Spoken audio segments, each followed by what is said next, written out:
5 জন হাতে গোনা। কি অবস্থা? আমরা পুরান ঢাকার বাসিন্দা। আমার দাদা বাড়ি পশ্চিম পাকিস্তান। আমার দাদা একজন সেনাবাহিনী ছিল। তো আমার ছোটবেলা থেকে যখন আমার আব্বার মুখে গল্প শুনতাম, আমার আব্বা একজন MBBS ছিলেন। আমার 4 ভাই, আমি 1 বোন। সবার আদরের, ছোট ভাইরাও বড় ভাইও, মা বাবা সবাই আদরের। তো আব্বার মুখে যখন আমি যুদ্ধের কথা শুনতাম, তো আমার দাদার কথা শুনতাম, তখন আমার ভিতরে একটা জিনিস কাজ করতো যে আমি যদি জীবনে কখনো বড় হই, বা বড় তো হব, বড় হলে তো বিয়ে দিতে হবে, যেভাবে সবাইকে দেয় সেভাবে তো আমাকেও দিবে, তো আমাকে যেন আমার দাদার কাছে দেয়। আচ্ছা, আমি বলতাম যে আব্বা, যখন আমি বড় হলে আমাকে বিয়ে দিবেন না, তখন যেন আমাকে দাদার কাছে দিয়ে। তা আব্বা বলতো দাদার কাছে দিব মানে? আমি বলছি হ্যাঁ, দাদা যে সেনাবাহিনী দেশের জন্য অনেক কিছু করে, তো আমি তো দেখি টিভিতে দেশের জন্য সেনাবাহিনীরা অনেক কিছু করে, তো দাদাকে নিয়ে এসে আমাকে দাদার কাছে বিয়ে দেয়। তা আমার আব্বা হাসতো, হাসা বলতো যে দাদার কাছে বিয়ে দিতে হলে তোমার ওই পারে যেতে হবে। তো আমি যখন 5-7 বছর বয়স, তখন আমরা সব সময় বাড়িতে থাকতাম, যেহেতু স্কুলে যাওয়ার হলে, তো স্কুলে 7 বছর বয়সে মনে হয় আমি স্কুলে যাই। এখনকার বাচ্চারা তো 3 বছর 4 বছর স্কুলে যেতে পারে, তখন আমাদের মধ্যে এই জিনিসটা ছিল না। তা আমার আব্বা আমাকে স্কুলে ভর্তি দেয়। আমাদের এখানে একটা প্রাইমারি স্কুল ছিল, ওই স্কুলে ভর্তি করে দেয়। তো একদিন হুট করে আমার জ্যাঠাতো ভাই আর আমার বড় চাচাকে আমরা বাবা বলে ডাকি।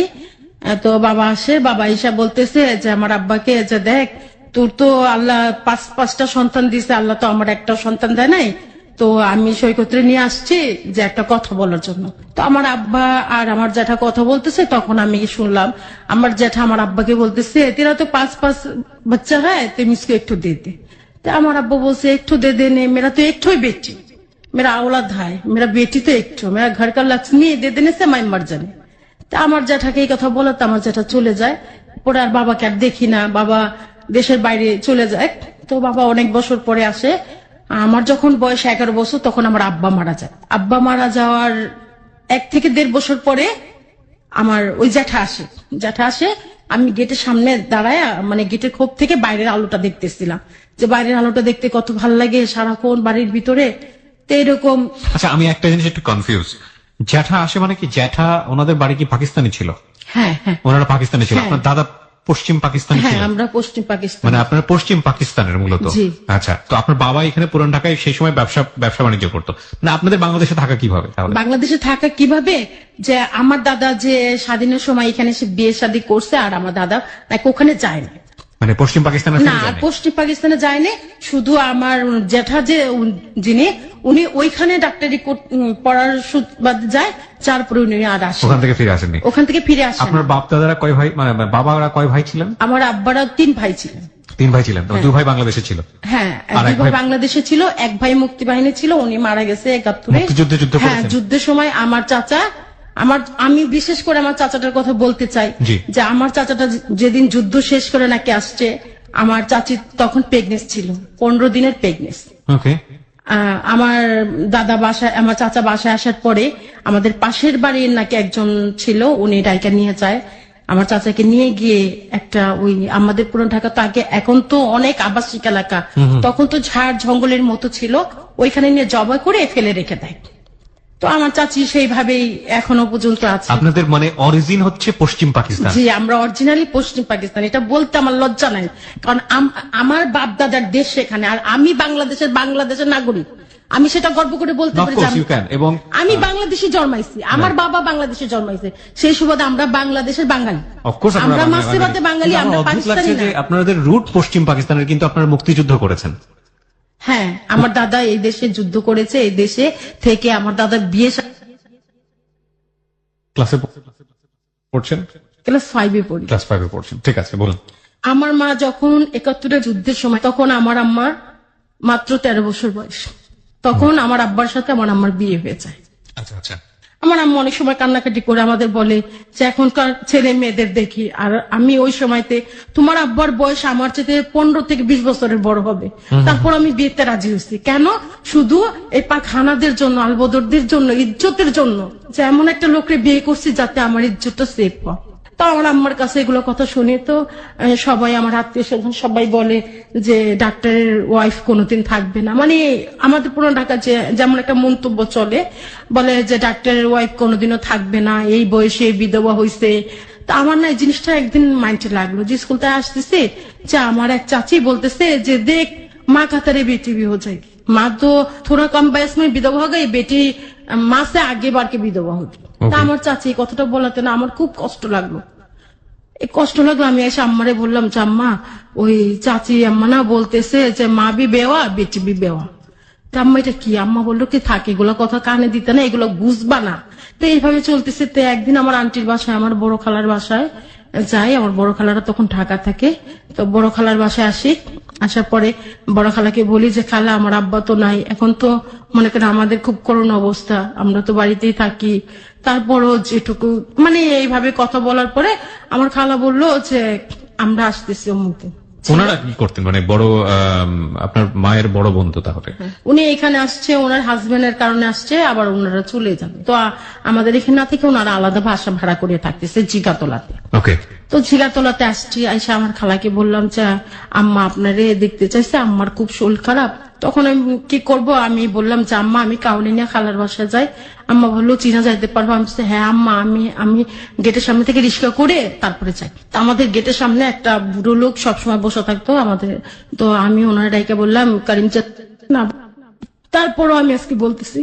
তো আমার আম্মাকে পরামর্শ দিল এই বাচ্চাগুলা যা আছে ওদের আত্মীয় স্বজনের কাছে দিয়া, এই 5টা ছেলে মেয়ে কোনোদিন তোমার গুণ গাইবো না, তুমি এগুলোরে এখানে রাখো, এখানেই মাটি দিয়ে দাও, এখানে তোমার জীবনটা এখানে থেমে গেছে, এখানে মাটি দিয়ে দাও, তুমি আমাদের সাথে চলো, এখানে মনে করো তোমার কেউ নাই, তুমি আমাদের সাথে চলো। তো আমার আম্মা বললো কোথায়? তাই বলে যে তোমার তো এখনো যৌবন আছে, এখনো তো আরেকটা বিয়ে করা যায়, এমন তো না যে বিয়ে করতে পারবা না, তোমাকে আমরা নিয়ে যাবো। তো আমার আম্মা বললো যে হ্যাঁ আমাকে নিয়ে গিয়ে তো আবার আরেকটা বিয়ে দিবেন, সেই ঘোড়া 4-5টা ছেলে মেয়ে নিশ্চয়ই হবে না, এমন কোনো কথা না যে তখন আমি আমার এই সন্তানদের ভুলে যাবো। তখন যে আমার এই সন্তানরা আমার প্রতি রাত্রে অভিশাপ দিবে, তখন সেই অভিশাপে জর্জরিত হবো আমি। তার চেয়ে বলো আপনারা চলে যান, আমাকে আমার মতো করে থাকতে দেন, আমি আমার মতো করে, আমি আমার সন্তানদের, আমার 5টা ছেলে মেয়ে এদেরকে নিয়ে আমি মানুষের মতো যদি মানুষ করতে না পারি, আমি ভিক্ষার তার হাতে দিব না, আমি ওদের যদি মানুষ করতে না পারি ওদের এক করে বিষ দিয়ে দিব, ওদের বিষ পান করাবো। এই কথা বলার পরে আমার খালা চলে গেল। আমার খালা যাওয়ার পরে ও আর আমার আম্মাকে আমি জিজ্ঞেস করতেছি রাত্রে শুয়ে শুয়ে যে আম্মা একটা কথা বলবো? আমার আম্মা বলতেছে যে ঠিক আছে বলো। যে আম্মা এইটা কি খালা যে বলছে এই কথাটা কি সত্যি? আমার আম্মা বলতেছে কোন কথাটা? তাই আমি বললাম যে আম্মা আপনি কি আরেকটা বিয়ে করবেন, আপনি কি আমাদের রেখে চলে যাবেন? তো আম্মা আমি আমার এই ছোট ভাইদের কিভাবে মানুষ করব? তো এই কথা বলার পরে আমার আম্মা বলতেছে দেখো আর 2টা বছর পরেই তোমাকে বিয়ে দেওয়া লাগবে, আমি এখন বিয়ে করি কোন দুঃখে, তুমি এগুলো চিন্তা করো না, আমি যেভাবে হোক আমি যদি প্রয়োজনে যে আমার ঘরের লোক কাজ করছে, প্রয়োজনে আমি মানুষের ঘরে কাজ করে তোমাদের খাওয়াবো, তুমি কোনোদিন কোনো কিছু কষ্ট করবা না, কষ্ট কি তুমি কোনোদিন বোঝো না। ভাইয়া যখন আমার আব্বা ছিল আমাদের গাড়ি ছিল, আমাদের 3টা ঢাকা শহরে 3টা বাড়ি ছিল আমাদের, আমরা কখনো মনে করি নাই যে আমরা আজকে এই পরিস্থিতিতে আসবো। আমি সামনে বলবো কথাগুলো যে এই পরিস্থিতিতে যে আসবো, আমার মা বিধবা হওয়ার পর থেকে যে একটা লাঞ্ছনার মধ্যে দিয়ে আমার মা বড় হয়েছে, আমাদের বড় করছে, অনেক কষ্ট করছে। তো আমার মা কোনো দিকে চায়নি। আমার আম্মা আবার কিছু সিলাই টিলাই জানতো। তো আমার ভাই আছে আমাদের এলাকা বাসে, তো আয়সা একদিন বলতেছে মামানি আপ क्या कर रहे, अब क्यों বাঁচিয়েগা, এই বিবি সময় হয় একটু রাস্তা পাকার লিয়ে। তা আমার আম্মা বলতেছে যে আর সম্ভব না, তো আর হয়ে যেতেছি, কিছু করা দরকার। তা আমার আম্মা বলতেছে যে মামানি এখানে তো বঙ্গ মার্কেট সামনে আছে, বঙ্গ মার্কেট। আম্মা কয় ভাই বাবা দেখছো তোমার চাচা আমার কেমনে রাখছে, যে কোনোদিন গেটের তালা খুলতে আমি যাইতে পারি নাই, আমার গেটের তালা খুলতে দেয় নাই, যে আমি গেটের তালা খুলে কাউর ভিতরে আনবো সেটা পারি নাই, সব সময় আমি এইভাবে রয়েছি, আমি তো কোনো জায়গা চিনি না, আমি কি করে যাই। তো উনি বললো যে ঠিক আছে আমি আমার পরিচিত এক বন্ধু আছে ওনারে বলবো না, উনি কিছু মাল টাল দিয়ে যাবো না, আপনি ঘরে বসে সেলাই করেন। তা আম্মা বলছে যে গোলজার আমার তো মেশিনও নাই, আমি কিভাবে কি করব। তো আম্মারে বলছে যে ঠিক আছে, আমার এক বোন আছে, বলে জহুর আপার এখান থেকে সেলাই করেন, কিছুদিন পরে মেশিন কিনে নেন। তো আমার মামা কিছু টাকা পাঠাইছে, আমার নানু বাসা থেকে কিছু টাকা পাঠাইছে। তা আমার খালা অর্ধেকটা আমার আম্মাকে দেয়, অর্ধেকটা উনি রাখে। তো ওই টাকা দিয়ে আমার আম্মা একটা মেশিন কিনে। তখন সেলাই মেশিনের খুব দাম কম, 1600 টাকা না 1700 টাকা দিয়ে একটা সেলাই মেশিন কিনে আমার আম্মা। তো সেলাই মেশিনে কাজ করে আমার আম্মা ভালো ইনকাম হইতেছে, সারাদিন কাজ করে, রাত্রে বেলা হাত পায়ের ব্যথা। তো আম্মা খুব কাঁদতো, আমি দেখতাম যে খুব কাঁদতো। তখন আমি যে স্বপ্নটা দেখতাম যে আমি একজন ভালো ডাক্তার হব, আমার বাবার মতো একজন ডাক্তার হব, একজন সেনাবাহিনীর সাথে বিয়ে করব, দেশ দশের কাজ করব, এই স্বপ্নটা না আমি আস্তে আস্তে ভুলে যাইতেছি।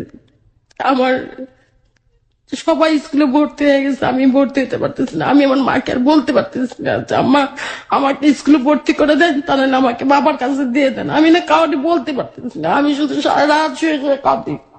হঠাৎ করে একদিন আমার আম্মা বলে কোন স্কুলে ভর্তি কর, আমি বলতেছি যে আম্মা, তা আম্মা আমার এক কাজ করেন, আরমাইটুলাতে দেন, এখানে বেতন কম, ভর্তি ফ্রি কম। তো বলার পরে বললো যে ঠিক আছে, কালকে গিয়ে চাচির লগে গিয়ে ফর্ম টর্ম নিয়ে আয়। তো গিয়ে ফর্মটা বানছি, তো স্কুলে ভর্তি হয়েছি। যখন 7-এ উঠি তখন আবার সেই সৈকত আমার ভাই আসে আমাদের বাসায়, এসে বলতেছে যে আর 2টা বছর গেলেই তো পারফেক্ট। তো উনি এই কথাটা বলছে, আমি বুঝতে পারিনি পারফেক্ট বলতে কি। তা আমি বলছি যে আমার আম্মাকে কি বললাম, আম্মা বড়দা যেন আমাকে কি যেন একটা কথা বলছে। তা আমার আম্মা বলে কি কথা বলছে, আমি আমাকে বলতেছে কি যে আর 2টা বছর গেলেই তো পারফেক্ট হয়ে যাবে। তা আমি বলি এই কথাটা কি? আম্মাকে আচ্ছা আমি ওর সাথে কথা বলুন না, তুমি আর কাউরে বইলো না। সৈকত তো তখন পশ্চিম পাকিস্তানে থাকার কথা, ওরা পূর্ব পাকিস্তানে কি করতে এসছে? কারণ সৈকত তো আপনার বাবার ছেলে না? না, আমার বাবার তো কোনো ছেলে নাই, তাহলে এটা হচ্ছে আমার আরেক চাচার, আমার আব্বার চাচা যে। বাবার চাচা? না, আমার আব্বার চাচতো ভাইয়ের ছেলে। বাবার চাচাতো ভাইয়ের ছেলে? হ্যাঁ। ওনারা পুরান ঢাকাতে থাকতো? না, পুরান ঢাকাতে থাকতো না। তাহলে? উনি আমার বাবার সাথে আসতো। বাবার সাথে আসতো? হ্যাঁ হ্যাঁ, আমার বড় বাবার সাথে আসতো আমাদের বাসায়। ওকে, ওনারাও পশ্চিম পাকিস্তানে থাকতো? হ্যাঁ, আচ্ছা ঠিক আছে, বলুন। ওনারা ওইখানে থাকতো, ওইখান থেকে এখানে আসতো। তো ওনারা কি কারণে যেন ওইখানে গন্ডগোল হয়, হওয়াতে ওনারা সবাই বাংলাদেশে চলে আসে। সৈকতরা বাংলাদেশে চলে আসে। তো বাংলাদেশে আসার পরে কি করবে ওরা, কিছুদিন বাইরে বাইরে থাকলো, ভাড়া বাসা থাকলো। পরে ওনার বাবা বাড়িঘর করলো, তো ওনারা বাড়িঘর করে এখানে সেটেল হয়ে গেছে। তো ওনাদের বাড়িটার নাম বলতে চাচ্ছিলাম না। ওকে, নো প্রবলেম, বলুন। ওনারা এই পুরান ঢাকাতে, না ঠিক আছে, আমার নাম নাও জানলেও চলবে, সমস্যা নেই। হ্যাঁ, এই ফার্ম গেটের দিকে। তারপরে আপনার সৈকত আপনার চাচাতো ভাই হয় কোন? হ্যাঁ হ্যাঁ, আমার চাচাতো ভাই। বলুন। তো দুই সৈকত যেটা বলছিল যে 2 বছর পর আসছে। আসার পরে আমার বাবাকে আমি বলতেছি যে বাবা, যে সৈকত আমাকে না এই কথাটা বলছে। তো বাবা বলে কি যে যেটা তুমি না জানো সেটা তোমাকে জানতে হবে না, একসময় তো জানবা। আমি বলছি, কি এমন কথা যে আমি জানি না? বলে তুমি যখন ছোট ছিল না, একেবারে ছোট বেবি ছিলা, তখন তোমার বাবা আর সৈকতের বাবা আমরা 3জন একসাথে বসে একটা এই করছিলাম, পরামর্শ করছিলাম। কি পরামর্শ? বলে সৈকতের সাথে তোমাকে বিয়ে দিব। তা বললাম তো বড়দা তো অনেক বড়, সে তো আম্মার মতো বড়, মানে লম্বা তো অনেক। তা আমি বলতাম সে তো আম্মার মতো বড়, সে আমাকে না বাবা এর সাথে হবে না। তো বলে যে আমার আব্বার সাথে করবো। আমি বলছি, হ্যাঁ আমার দাদার সাথে করবো, এই বড়দার সাথে করবো না, তা আমার দাদার সাথে করবো। তো বলার পরে আমার বাবা একটু হেসে বলে যে এটাই তোমার দাদা, উনি সেনাবাহিনীতে যাবে। তখন ওরা বাংলাদেশে চলে আসে। বাংলাদেশে আসার পরে তো এখন বাংলাদেশে বাঙালি, এখন সবাই আমরা সব পরিবারেই থাকি এখানে। তো উনি যখন ইন্টার পাস করছে, করার পরে তো বিয়ে ভর্তি হয়েছে, অনার্সে ভর্তি হয়েছে। তখন ওই একদিন আমরা আবার ওদের বাসায় বেড়াতে আসছি, পরে তো আমার বাবা আবার বলতেছে যে মেয়ের তো একটাই স্বপ্ন, মেয়ে ডাক্তার হবে আর জামাই হতে হবে সেনাবাহিনী। তো সৈকত সবাই ওর ভাই ঠাই বোন টোন সবাই বসে আছে। তো বলে যে এই চেহারা সেনাবাহিনী লাগবে না, ডাক্তার হইতে পারো কিনা দেখো, ভাগ্য জোর যদি থাকে, তোমার মার যদি অবদান থাকে। তো এই কথা বলার পরে আমার আম্মা বলতেছে যে দরকার হয় শরীরে চামড়া বিক্রি করবো, শরীরে চামড়া বিক্রি করে হলে করবো। তা আমার আম্মা এই কথাটা বলছে, বলে চলে আসছে। তো বাবা একদিন বলতেছে, পরে আবার বাবা 1 বছর পর আমাদের বাসায় আসছে, উনি বছরে একবার আমাদের বাসায় আসে, এসে আমাকে বলতেছে, তখন আমি আরেকটু বড় হয়েছি। তখন আমি ভালোই বড় হয়ে গেছি, আমি ভালো মন্দ বুঝতে শিখতেছি, তখন আমি একদম পারফেক্ট বড় হয়ে গেছি। তো আমি একদিন বাবাকে বলতেছি, বাবা যে সৈকত বর্দা যে, মানে আমরা তো ওনাকে বর্দাই বলি, সবাই বর্দা বলে, যে বর্দার ভাই না অনেক কথা বলে, অনেক সময় খুব খারাপ লাগে।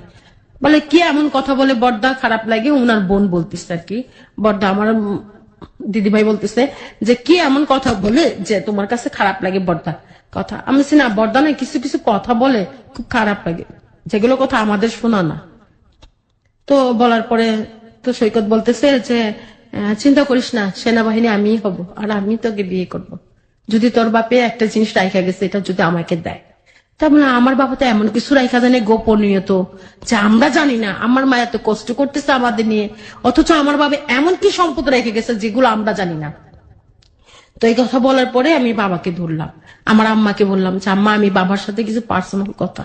তা আম্মা বলে, দেখো তুমি কিন্তু এখন বড় হইছো, এখন মানে সেই দিনে আমার আম্মা ফার্স্ট আমাকে শাসন করে, বলে তুমি কিন্তু এখন বড় হইছো, তুমি কিন্তু যা করবা নিজের বুঝে শোনা করো, নিজের বিবেকরে প্রশ্ন করো যে আমি এটা করবো কিনা। তখন আমার আম্মা দেখতেছে যে আমি তো মোটা টোটা একটু যে শোল ঠোল, তা আম্মা এই চিন্তা করলো, বলে যে যা করবা নিজের বিবেককে প্রশ্ন করো। তো আমি তো বাবার সাথে আসলাম, বাবার এই বাসায় আসলাম, আসার পরে তো বাবাকে বললাম, বাবা কি এমন কথা যে আমার আব্বা আপনাদের কাছে বলে গেছে যেটা আমি জানি না? বলে তোমাকে এক জায়গায় নিয়ে যাব। তা আমার আম্মাকে বলে আসছে যে ময়মনসিংহ যাব, আমাদের ময়মনসিংহ একটা বাড়ি আছে, ওই বাসাটাতে দেখতে যাব। তা আমার আম্মাকে বলছে, পরে আম্মা বলছে যে ঠিক আছে যা। তো সেদিন সৈকত, আমি, বাবা, আমার বাবার একটা গাড়ি ছিল, আমাদের তো বিক্রি হয়ে গেছে, আমার বাবার একটা গাড়ি ছিল। তো বাবা গাড়িতে করে, যে বাবা ড্রাইভ করতেছে, আমি বাবার পাশে মাঝখানে বসি, সৈকত আবার কোথায় যাচ্ছেন আপনারা? ময়মনসিংহ যাচ্ছি। কেন? আমাদের একটা নাকি বাড়ি ছিল এখানে। ময়মনসিংহে? হ্যাঁ, ময়মনসিংহে আমাদের একটা বাড়ি ছিল, Okay. অথচ আমরা জানি না। ওকে। তো আমার বড় বাবা আমাকে নিয়ে যাইতেছে যে ওই বাড়িতে যাওয়া লাগবে, চলো। তো বাড়িতে গেছি, যাওয়ার পরে আমি বাড়িটা দেখে দেখে মানে যখন বাড়ির গেটের কাছে গেছে, আমি বলছি, আল্লাহ মানে কোথায় আসতেছি। পরে খুব ভয় ভয় লাগতেছে, ভয় কাজ করতেছে যে সৈকতের কথাবার্তাও ভালো না, আর তার মধ্যে বাবাকে যদি ধাক্কা দিয়ে ফেলে দেয়, আমাকে যদি মেরে ফেলে, বা এরকম একটু ভয় টয় কাজ করতেছে। আবার আম্মা বলছে বড় হয়েছে, কিন্তু এই সময়তে কিন্তু ভুল করার সময়, ওকে। এই সময়তেই মানুষ ভুল করে, তা বড় হইতেছে কিন্তু। তা আম্মা আবার এগুলো কথাও বলে দিচ্ছে যে কিছু কিছু কথা আম্মা বলছে যে সেই কথাগুলো আমার মেনে চলতে হবে। আসছি তো ভালো। তো বাড়ির গেটের কাছে আসার পর বাবা গেট খোলার সাথে সাথে আমি এক চিৎকার, বাবা এই তো ভূতরা বাড়ি, বাবা এই ভূতরা বাড়ির ভিতরে ঢুকবো না, বাবা ও আমারও মারবো, তোমারও মারবো, তোমারও মাইরা ফেলাইবো, বাবা তোমার গাড়িটা নিয়ে পলায় যাবো, বাবা চলো আমরা বের হয়েছে। তা আমি বাবার সাথে পাগলের মতো করতেছি যে এমন আমি জানি করলে আমার মাথার সমস্যা হয়। তো বাবা বলতেছে যে এই জন্যই বুঝে এরকম করতেছে। তা আমার এখনো, আমি যদি গাড়িতে জার্নি করি খুব দূরে কোথাও, তাহলে আমার মাথার সমস্যা, আমার চোখ ফুলে যায়, চোখ টুক লাল হয়ে যায়। তো বাবা বলতেছে যে তাহলে মনে হয় মাথা সমস্যা হয়ে গেছে, মাথা ব্যথা শুরু হয়ে যাবে, বমি টমি করছে দিবা, ঠিক আছে। তো বাড়ির ভিতরে ঢুকলাম, ঢোকার পরে আলো ঠালো জ্বালাইছে। ওইখানে আমরা, আমার আব্বা আর আমার বাবা দুজনে এই বাড়িটা কিনছে। যার কাছ থেকে কিনছিল সেই লোক এখনো, মানে এই বিগত 5 বছর হয়েছে মারা গেছে দাদা। তো যে হিন্দু লোকের কাছ থেকে বাড়িটা কিনছে, যে 71-এর সময় নাকি কিনছে বাড়িটা, ওই বাসায় থাকার জন্য কিনছিল। তো বাসার কেউ থাকে নাই। তো ওই বাড়িটা, তো যে হিন্দু লোকের কাছ থেকে কিনছে গোবিন্দ গোড়, উনি ওই বাসায় থাকতো। তো আমরা যাওয়ার পরে উনি খাবার দাবার ব্যবস্থা করলো। তো বললো যে মালিক নিয়ে আসছি। তা আমার বাবা বললো যে এই কথাটা যে মালিক নিয়ে আসছে। তো মালিক নিয়ে আসছে, মালিকটা কি? তাই আমি ভাবছি সৈকত হবে এই বাড়ির মালিক। তো বাবা বললো মালিক নিয়ে আসছে, মালিককে ভালো করে দেখে রাখো, ভালো করে আপ্যায়ন রাখো। তো দাদা নাড়ু ঠাড়ু বের করে দিচ্ছে, বলে যে দিদি ভাই খাও। তো আমি বললাম যে আমাকে দিদি বলেন না, আমি তো ছোট, আমাকে আপনি নাম ধরে ডাকেন। তো নাম ধরে ডাকেন বলার পরে তো দাদা আমাকে আবার দিল, নাড়ু টাড়ু দেওয়ার পরে বললাম যে এই পুকুরের পানিতে কি কুমির টুমির আছে নাকি? তো সৈকত বলতেছে যে কুমির না, বড় একটা হাঙর আছে, তোকে জানি কোন সময় গিলে খায়। এই কথা বলার পরে না আমি বললাম যে ওর কথা কি এতই খারাপ, সবসময় কি খারাপ কথা বলবে? ও বিয়ে করলে মানে বোর্ডে এক পাড়া দিয়ে মেরে ফেলবে, তা নিয়ে। মানে ওর সাথে আপনাকে, আপনার বয়সের ডিফারেন্স অনেক বেশি ছিল, এটা একটা। যেমন আরেকটা যেটা হচ্ছে যে আপনার জ্ঞান বা বোঝার ব্যাপারটাও একটু একটু ইম্যাচিউর ছিল, বয়সটাও কারণটা উনি ইম্যাচিউর। আমার চাইতে 15 থেকে 16 বছর। 15 থেকে 16 বছরের বয়স বড়। আর তখন আপনার বয়স কত যখন আপনি ময়মনসিংহে এরকম সময় গিয়েছেন আনুমানিক? আমার তখন 13 শেষ হয়ে 14তে পড়ছি। বুঝতে পারছেন, 13 থেকে 14 বছরের কিশোরী, যার মধ্যে পুরো দুনিয়াটা নিয়ে অনেক বেশি কৌতূহল এবং অনেক বেশি মিস্টেরিয়াস একটা সময়। আমরা বলুন তারপরে। হ্যাঁ, তারপর তো বাবা আমাকে একটু চোখে চোখে রাখতেছে, যে ওর কথাবার্তাতে আমাকে একটু চোখে চোখে রাখতেছে। তো হঠাৎ করে আমার বাবা চেয়ার নিয়ে বসে থাকে উঠানের মধ্যে, তো পড়ে যায়, ওখানে পড়ে যায়। পড়ে যাওয়ার পর আমি এক চিৎকার দিয়ে বাবাকে জড়ায় ধরি, বাবা তুমিও কি আমার আব্বার মতো আমাকে ছেড়ে যাও, তাহলে আমি কোথায় যাব? আমি কার কাছে গিয়ে দাঁড়াবো? কাকে গিয়ে বলবো যে বাবা আমি ডাক্তার হবো? তো বাসায় নিয়ে আসলাম। এরপরে দেখি যে বাবা টয়লেটে গেলে বলে যে আমার এখানে খুব ব্যথা করে, মানে আমার বাবা হ্যাঁ কিডনির গোড়ায়। হ্যাঁ কিডনির গোড়ায়। তো বাবা বলতেছে যে আমি একটু হাওড়া থেকে ঘুরে আসি, মানে আমার ছোট খালার বাসায় যাবে, এই কথা বলে বলতেছে একটু, মানে ওনাদের ওদিকে তো যায় না। তখন আপনারা আবার ঢাকা ব্যাক করেছেন ময়মনসিংহ থেকে? হ্যাঁ, ময়মনসিংহ থেকে ঢাকা ব্যাক করছি।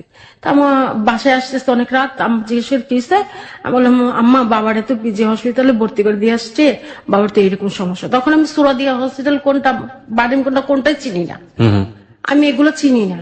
পরে আম্মা বলতেছে এত দূরে হসপিটাল কি হয়েছে? আমি আম্মা বাবার জানি কি হয়েছে, বাবা না পেট ধরে বসে থাকে, পেটে ব্যথা করে, অনেক সময় কান্নাকাটি করে, বাবা আমাকে বুকে জড়া ধরে কান্নাকাটি করে। তো আম্মা আর না বাধা দিত না। তখন বাবার এখানে, বাবা অসুস্থ হওয়ার পরে আমাকে বাধা দেয় না কেউ, আমি বাবার এখানে আসি যাই, বাবাকে দেখি।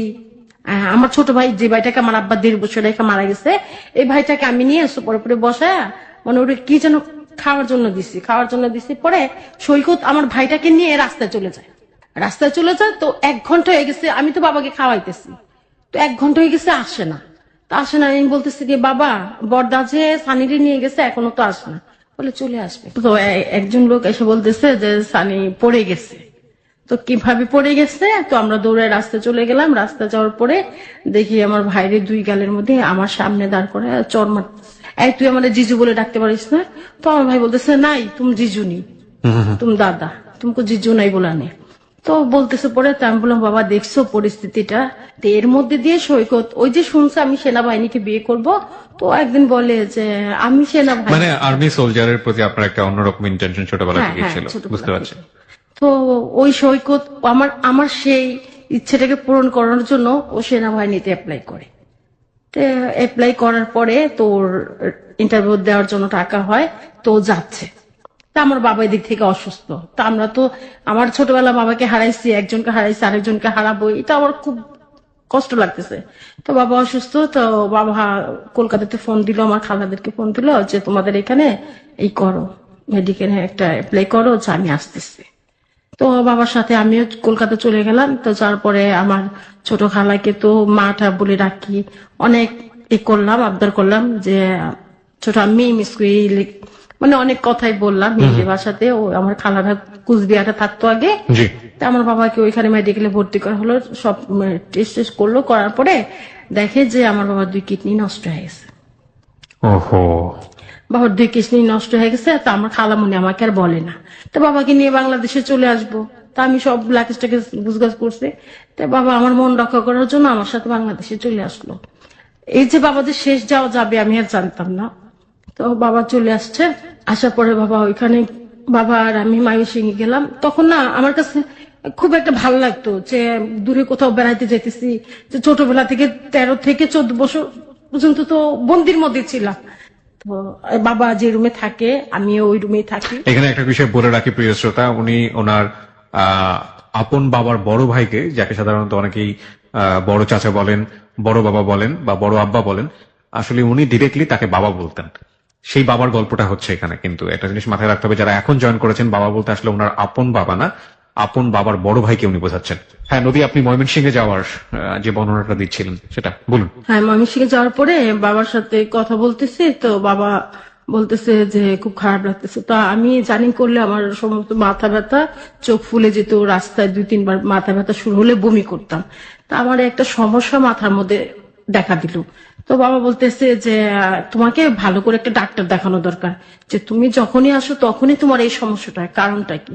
তো আমার চোখটা হঠাৎ করে দেখি ফুলে লাল হয়ে বড় হয়ে যাচ্ছে, আমি ডান চোখটাতে দেখতে পারতেছি না, মানে ডান চোখে আমি কিছু দেখতে পারতেছি না। তো বাবাকে বলতেছি, তো বলার পরে বাবা বলে কি যে ঠিক আছে একটু ভালো করে পানি ঠানি দাও চোখে, ভালো লাগে। না, তার আগে আপনি আরেকটা বিষয়ে কথা বলতে চাচ্ছিলেন যে আপনার বাবা সম্ভবত মানে বড় বাবা আলটিমেটলি কিছু একটা বলতে চাচ্ছিলেন আপনাকে যে উনি হ্যাঁ, বলতেছি। ওই সেটাই আসছে। হ্যাঁ, হ্যাঁ হ্যাঁ। তো চোখে পানি টানি দিয়ে এসে শুইলাম। শোয়ার পরে তো বমি টমি করছি, ওষুধ টষুধ খাওয়াইছি। বাবা খাওয়ার পরে ঘুম ঘুম লাগতেছে, তো বাবা বলতেছে যে মা ঘুমাইতেছো? আমি বলছি কি আমার বাবা আমাকে মা বলে ডাকতো, আবার কখনো নদী বলে ডাকতো।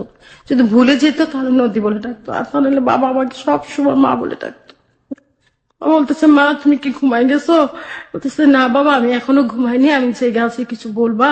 বলে হ্যাঁ মা, যে জন্য তোমাকে আমি এখানে নিয়ে আসছি, এই ভুতুরা বাড়িটা একটা হিস্ট্রি তোমাকে আজকে আমি সত্য ঘটনা জানাবো। তো আমি বললাম বাবা কে এমন সত্য? বলে এই বাড়িটা কিন্তু তোমার, এই বাড়িটা আমার। মানে আমার বলতে বলে যে তোমার বলতে কি যে তোমার বাবা আর আমি দুই ভাই, আমরা এই বাসাটা কেনার জন্য তোমার বাবা বেশি টাকা দিছে কিনা তা মনে নাই, কিন্তু সমান সমান হতেও পারে। তো এই কথা বলার পরে বাবা বললো যে ঠিক আছে আমি বেশি দিছি বা তোমার বাবা বেশি দিছে সেটা বিষয় না, তো এই 12 কাঠার বাড়িটা তোমার নামে কিনা হয়েছে। তো আমি কিনতে, তোমার আব্বা কিনতে চাইছিল তোমার আব্বার নামে, আমি দিইনি। আমি বলছি যে না, আমার অংশ আমি আমার মেয়ের নামে কিনবো। তো সেই সুবাদে আমি আমার অংশ তোমার নামে কিনছি। কেনার পরে আমি পরে তোমার বাবার কাছ থেকে যেভাবে হোক বলে তোমার নামে করছি। 12 কাঠার বাড়িটা বাবা আমার নামে। আমি তখন খুব খুশি, এত খুশি যে আমি এতটুকু বয়সে এত বড় একটা বাড়ির মালিক। আমি খুব আনন্দ, আমার কোথায় ঘুম, কোথায় মাথা ব্যথা, কোথায় কি কিচ্ছু মনে নাই। এখানে একটা মানে আমাদের দেয়ালের মধ্যে একটা বক্স করা ছিল। তো বাবা বলতেছে যে এই বক্সটা খুলো। তো খুলে দেখি যে একটা ফাইল ছিল, ফাইলের মধ্যে লেখা আছে দলিলটা। তো বাবা বলতেছে এই যে দলিল, এটা একেবারে হুল করে দেওয়া আছে, যখন তোমার বিয়ে শাদী হবে, তোমার সন্তান হবে, সে যদি ইচ্ছে করে বিক্রি করার তখন করতে পারবে, কিন্তু তুমি বাড়িটা কখনো বিক্রি করতে পারবে না। মানে আপনি কখনো বিক্রি করতে পারবেন না? আমি চাইলে বিয়ের পর আমার হাজবেন্ডকে আমি দিতে পারবো। আচ্ছা, এটা কত কাঠার জমি ছিল? 12 কাঠার জমি ছিল। ময়মনসিংহের কোথায় ছিল? ময়মনসিংহ মুক্তাগাছা অলকা পূর্বী সিনেমা হলের অপোজিটে। ওকে, 12 কাঠা মানে তো একটা বিশাল জায়গা। হ্যাঁ বিশাল। আপনার কি সালটা মনে আছে? কোন সালের গল্প বলছেন আপনি? আমি 97। 1997। হ্যাঁ। মানে তখন আপনার আনুমানিক বয়স কত? আমার তখন 14 বছর, 13 বছর শেষ হয়েছে। আচ্ছা ঠিক আছে, বলুন তারপর।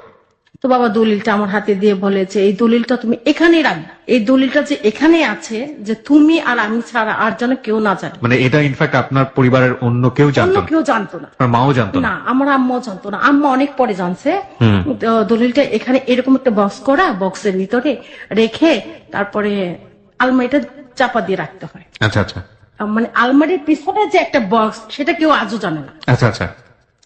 তো ওইভাবে রেখে দিল। বাবা আমাকে বললো যে এটা তোমার জীবনের অনেক বড় একটা অংশ, তুমি মনে করবা। আজকে আমি তোমাকে সব কথা বলার উদ্দেশ্য হচ্ছে এটাই যে আমার স্থাবর অস্থাবর যেখানে যা আছে সবকিছু কিন্তু তোমার। এই যে বাইকটা দেখো, এটাও কিন্তু তোমার। ওনার কোনো সন্তান ছিল না? না, আমার বাবার কোনো সন্তান ছিল না। ও আচ্ছা, ওনার ওয়াইফ কোথায় থাকতো? পশ্চিম পাকিস্তানে? হ্যাঁ, পশ্চিম পাকিস্তানে। উনি উনি কি পাকিস্তানি ছিলেন নাকি বাঙালি ছিলেন? উনি পাকিস্তানি। উনি পাকিস্তানি ছিলেন। তো আপনার বড় বাবা যখন বাংলাদেশে আসতেন তখন উনি আসতেন? আসে নাই। উনি আসেন নাই কখনো?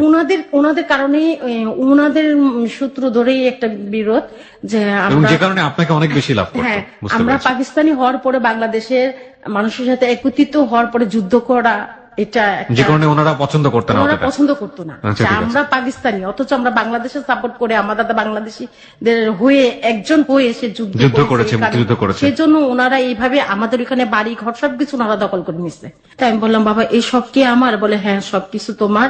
আমি যখন না থাকবো তখন কিন্তু সবকিছু তোমাকে দেখতে হবে, আর তোমাকে ওইভাবে স্ট্রং হতে হবে। তোমাকে যদি কেউ তাড়া করে তুমি তো বাড়ি ফেলে চলে যাবা। তুমি যে ভীতু, তোমাকে এই ভীতু হলে চলবে না। তোমাকে বাইক চালাতে হবে, তোমার জিপ চালাতে হবে, তোমাকে লাঠি সোটা নিয়ে দৌড়াদৌড়ি করতে হবে, মারামারি করতে হবে। তা আমার বাবা না এইভাবে ট্রেনিং দিতেছে রাত বড় আমাকে। তো বলছে বাবা ঠিক আছে, আমার না অনেক শখ বাইক চালাবো, তা আমাকে নিয়ে চলো। তাই বাবা, তো আমরা ওদিন রাত্রেবেলায় কথা বলতে বলতে সকাল হয়ে গেল। বাবা ফজরের নামাজ পড়লো, পড়ার পরে বাবা দেখি কোমরে ব্যথা করে। বাবা ওষুধ টষুধ খাইতেছে, খাওয়ার পরে ব্যথাটা কমার পরে বাবা আমাকে নিয়ে বাইক নিয়ে ছুটলো, ক্ষেতের উপর দিয়ে করতেছে। পরে এরকম 1 মাস বাবা যে মারা যাবে তা আমি বুঝতে পারতেছি না যে বাবা সবকিছু এমন করতেছে কেন। আমরা এই 1 সপ্তাহ পর পর ময়মনসিংহ যাইতেছি। বাবার উদ্দেশ্য গ্রামের সবাই দেখুক আমার মেয়ের নামে, যেহেতু বাড়ি দিছি, বাড়িটা আমার মেয়ের। বাবা এরকম করে সবাইকে প্রচার করতেছে যে বাড়ির মালিক নিয়ে আসছি, ভালো ছেলে দেখে বিয়ে দেব। তো মেয়ে তো বড় হইতেছে। প্রিয় শ্রোতা, আপনাদেরকে একটা বিষয় একটু নোট করে রাখি, আপনারা যে নদীর জীবনের গল্প শুনছেন, ইনফ্যাক্ট যারা হ্যাঁ, তারপর বাবাকে নিয়ে আসছি, বাবাকে হসপিটালে অ্যাডমিট করার পরে বলতেছে যে আপনার আর কি জানেন ওনার কি হয়েছে। তো শওকতের পরিবার সবাই জানতো, শুধু আমি ছাড়া। তো ওই মুহূর্তে শওকতকে টেলিগ্রাম, সওগাত না সৈকত? সৈকত, হ্যাঁ। মানে ওকে ফোন, তখন তার ফোন ছিল না, তখন তো এরকম মোবাইল ছিল না।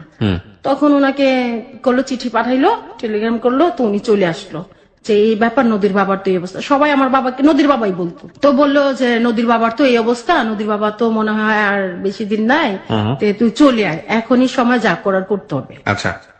তো বলার পরে তো আসলো, আসার পরে তো আসছে, ও চলে আসছে।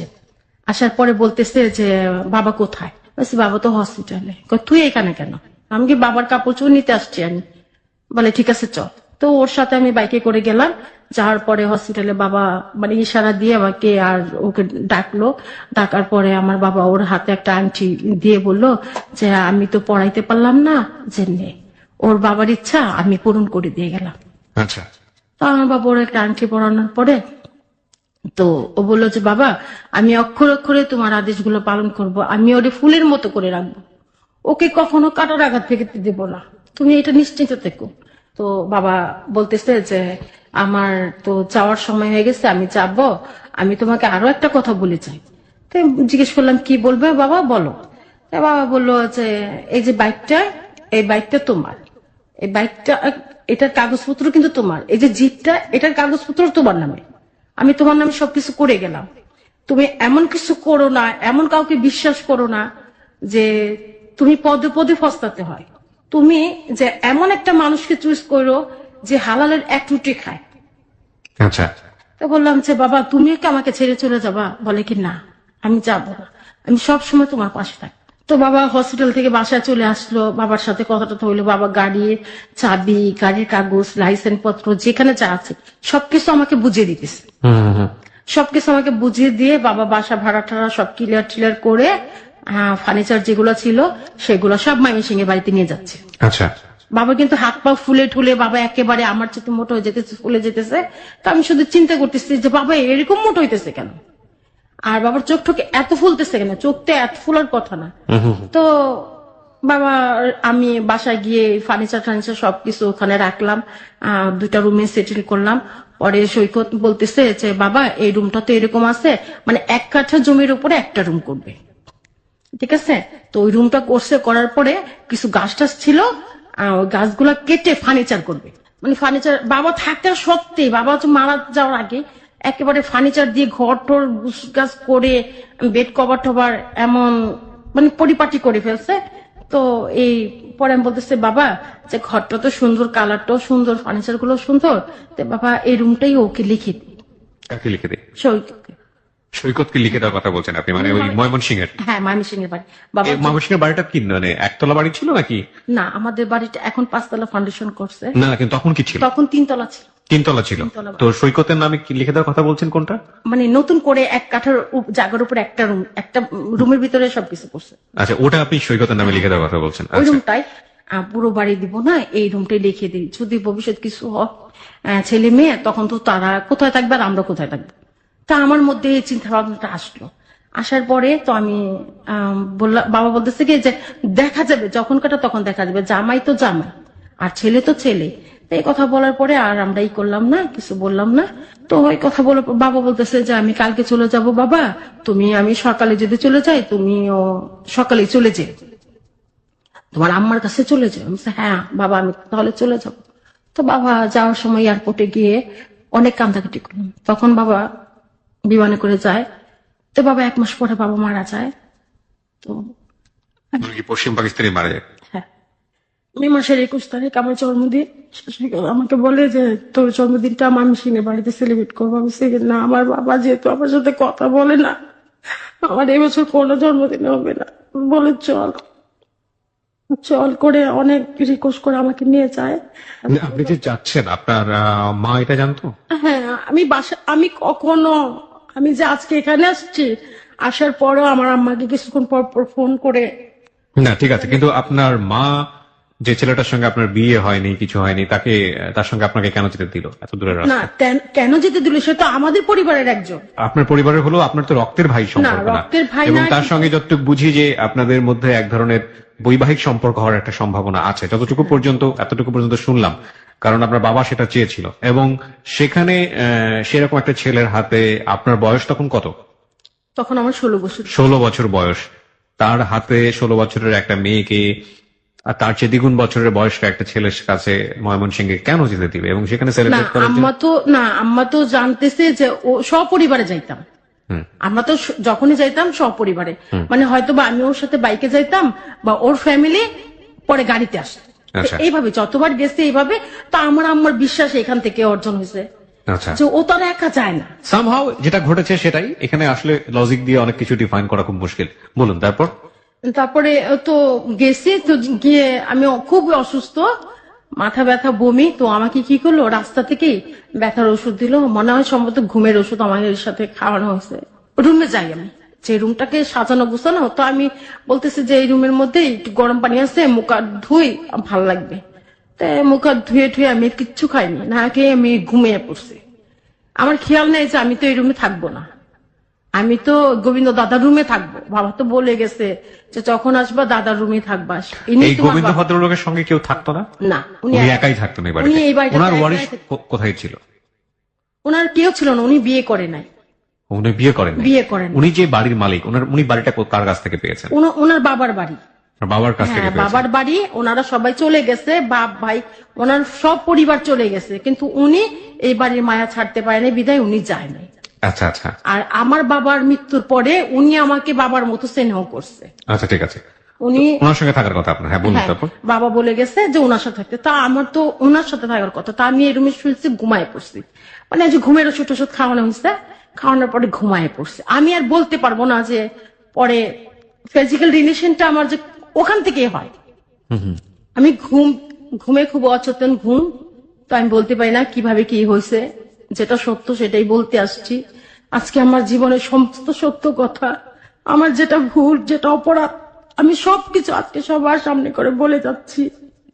এতে আমাকে কে কি মনে করবে, আজকে আমার রিলেটিভ যারা আছে, আমার আত্মীয় স্বজন, আমি সেটা চিন্তা করে আসিনি। শুধু আমি এটাই বলতে আসছি যে আমার জীবনে, আমার অতটুকু বয়সে একটা ভুল, এই ভুলের মাসুম আমি আজ থেকে 14টা বছর থেকে দিতেছি। আমার মতো যেন ভুল আর কেউ না করে। হ্যাঁ, বলুন আপনি, তারপর কি হলো? তারপর ওর সাথে আমার ফিজিক্যাল রিলেশনটা হয়ে যায়। এটা আপনার অজান্তেই হয় আমার ঘুমের মধ্যে? অজান্তে, হ্যাঁ, Okay. ঘুমের মধ্যে হয়ে যায় ফিজিক্যাল রিলেশন। তো সকালে আমি যখন ঘুম ভেঙে উঠে দেখি যে আমার পরনে একটা শাড়ি। আমি তো শাড়ি পরে যাইনি, আমি তো একটা লম্বা কামিজ আর একটা প্যান্ট পরে গেছি। তো আমি তো শাড়ি পরে যাইনি, একটা জিন্স প্যান্ট আর একটা লম্বা জামা, সাথে একটা ওড়না। তা আমি তো ওইভাবে চাইনি। তা আমার পরনের শাড়ি দেখে আমি নিজের প্রতি নিজের খুব ঘেন্না হচ্ছে, আর আমার ওই মুহূর্তে খুব বমি আসতেছে। আমি বিছানা থেকে উঠতে পারতেছি না, আমি হামাগুড়ি দিয়েই বমি করতেছি। পরে দাদা রুমের থেকে চলে আসছে, এসে বলতেছে যে দিদি ভাই তোমার কি হয়েছে? বলতে, দাদা আমি তো খুব বমি করতেছি, আমার পেটে খুব ব্যথা হইতেছে। তা আমি আর ওনাকে পুরো ডিটেলসটা বলতে পারতেছি না, আমার নিজের প্রতি নিজের এতটা ঘেন্না লাগতেছে। মানে আপনি বুঝতে পেরেছেন যে আপনার সঙ্গে এই জিনিসটা হয়েছে? হ্যাঁ। ওকে, তখন সৈকত কোথায় ছিল? তখন সৈকত তো চলে গেছে, ফজরের নামাজের আজানের পরে চলে গেছে। আপনাকে এখানে রেখে? আমাকে ওই বাসায় রেখে চলে যায়। সেই যাওয়া, মানে এটা কি যাওয়ার কথা ছিল আপনাকে ওভাবে রেখে, নাকি আপনাকে সাথে করে নিয়ে ঢাকা? আমাকে সাথে করে নিয়ে ঢাকায় আসার কথা ছিল। ওকে। ওকে ভয়ে চলে গেছে, আমার যে খুব বিটিং হচ্ছে ভয়ে চলে গেছে নাকি, মানে আমার শারীরিক সমস্যার কারণে কি চলে গেছে নাকি? মানে আপনি যেটা বলছেন যে ও সামহাও এই ধরনের ঘটনাতে যাওয়ার পরে ভয় পাচ্ছিল? হ্যাঁ। ওকে, ঠিক আছে, বলুন তারপর। হ্যাঁ, তো ও চলে গেছে। তো আমি দাদাকে বললাম, দাদা আমার পরনে শাড়ি কেন? বলে, দিদা আমি বলতে পারবো না।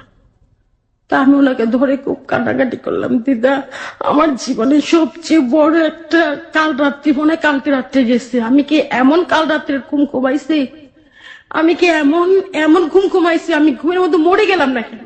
এগুলো বলে আমি চিৎকার করে কাঁদতেছি। তো আমি জিজ্ঞেস করতেছি, বর্দা কোথায়? বর্দা কি রাত্রে এখানে ছিল? বলে বলতে পারবো না। উনি যা বলি আমি বলতে পারবো না। খুব আমার রাগ হয়।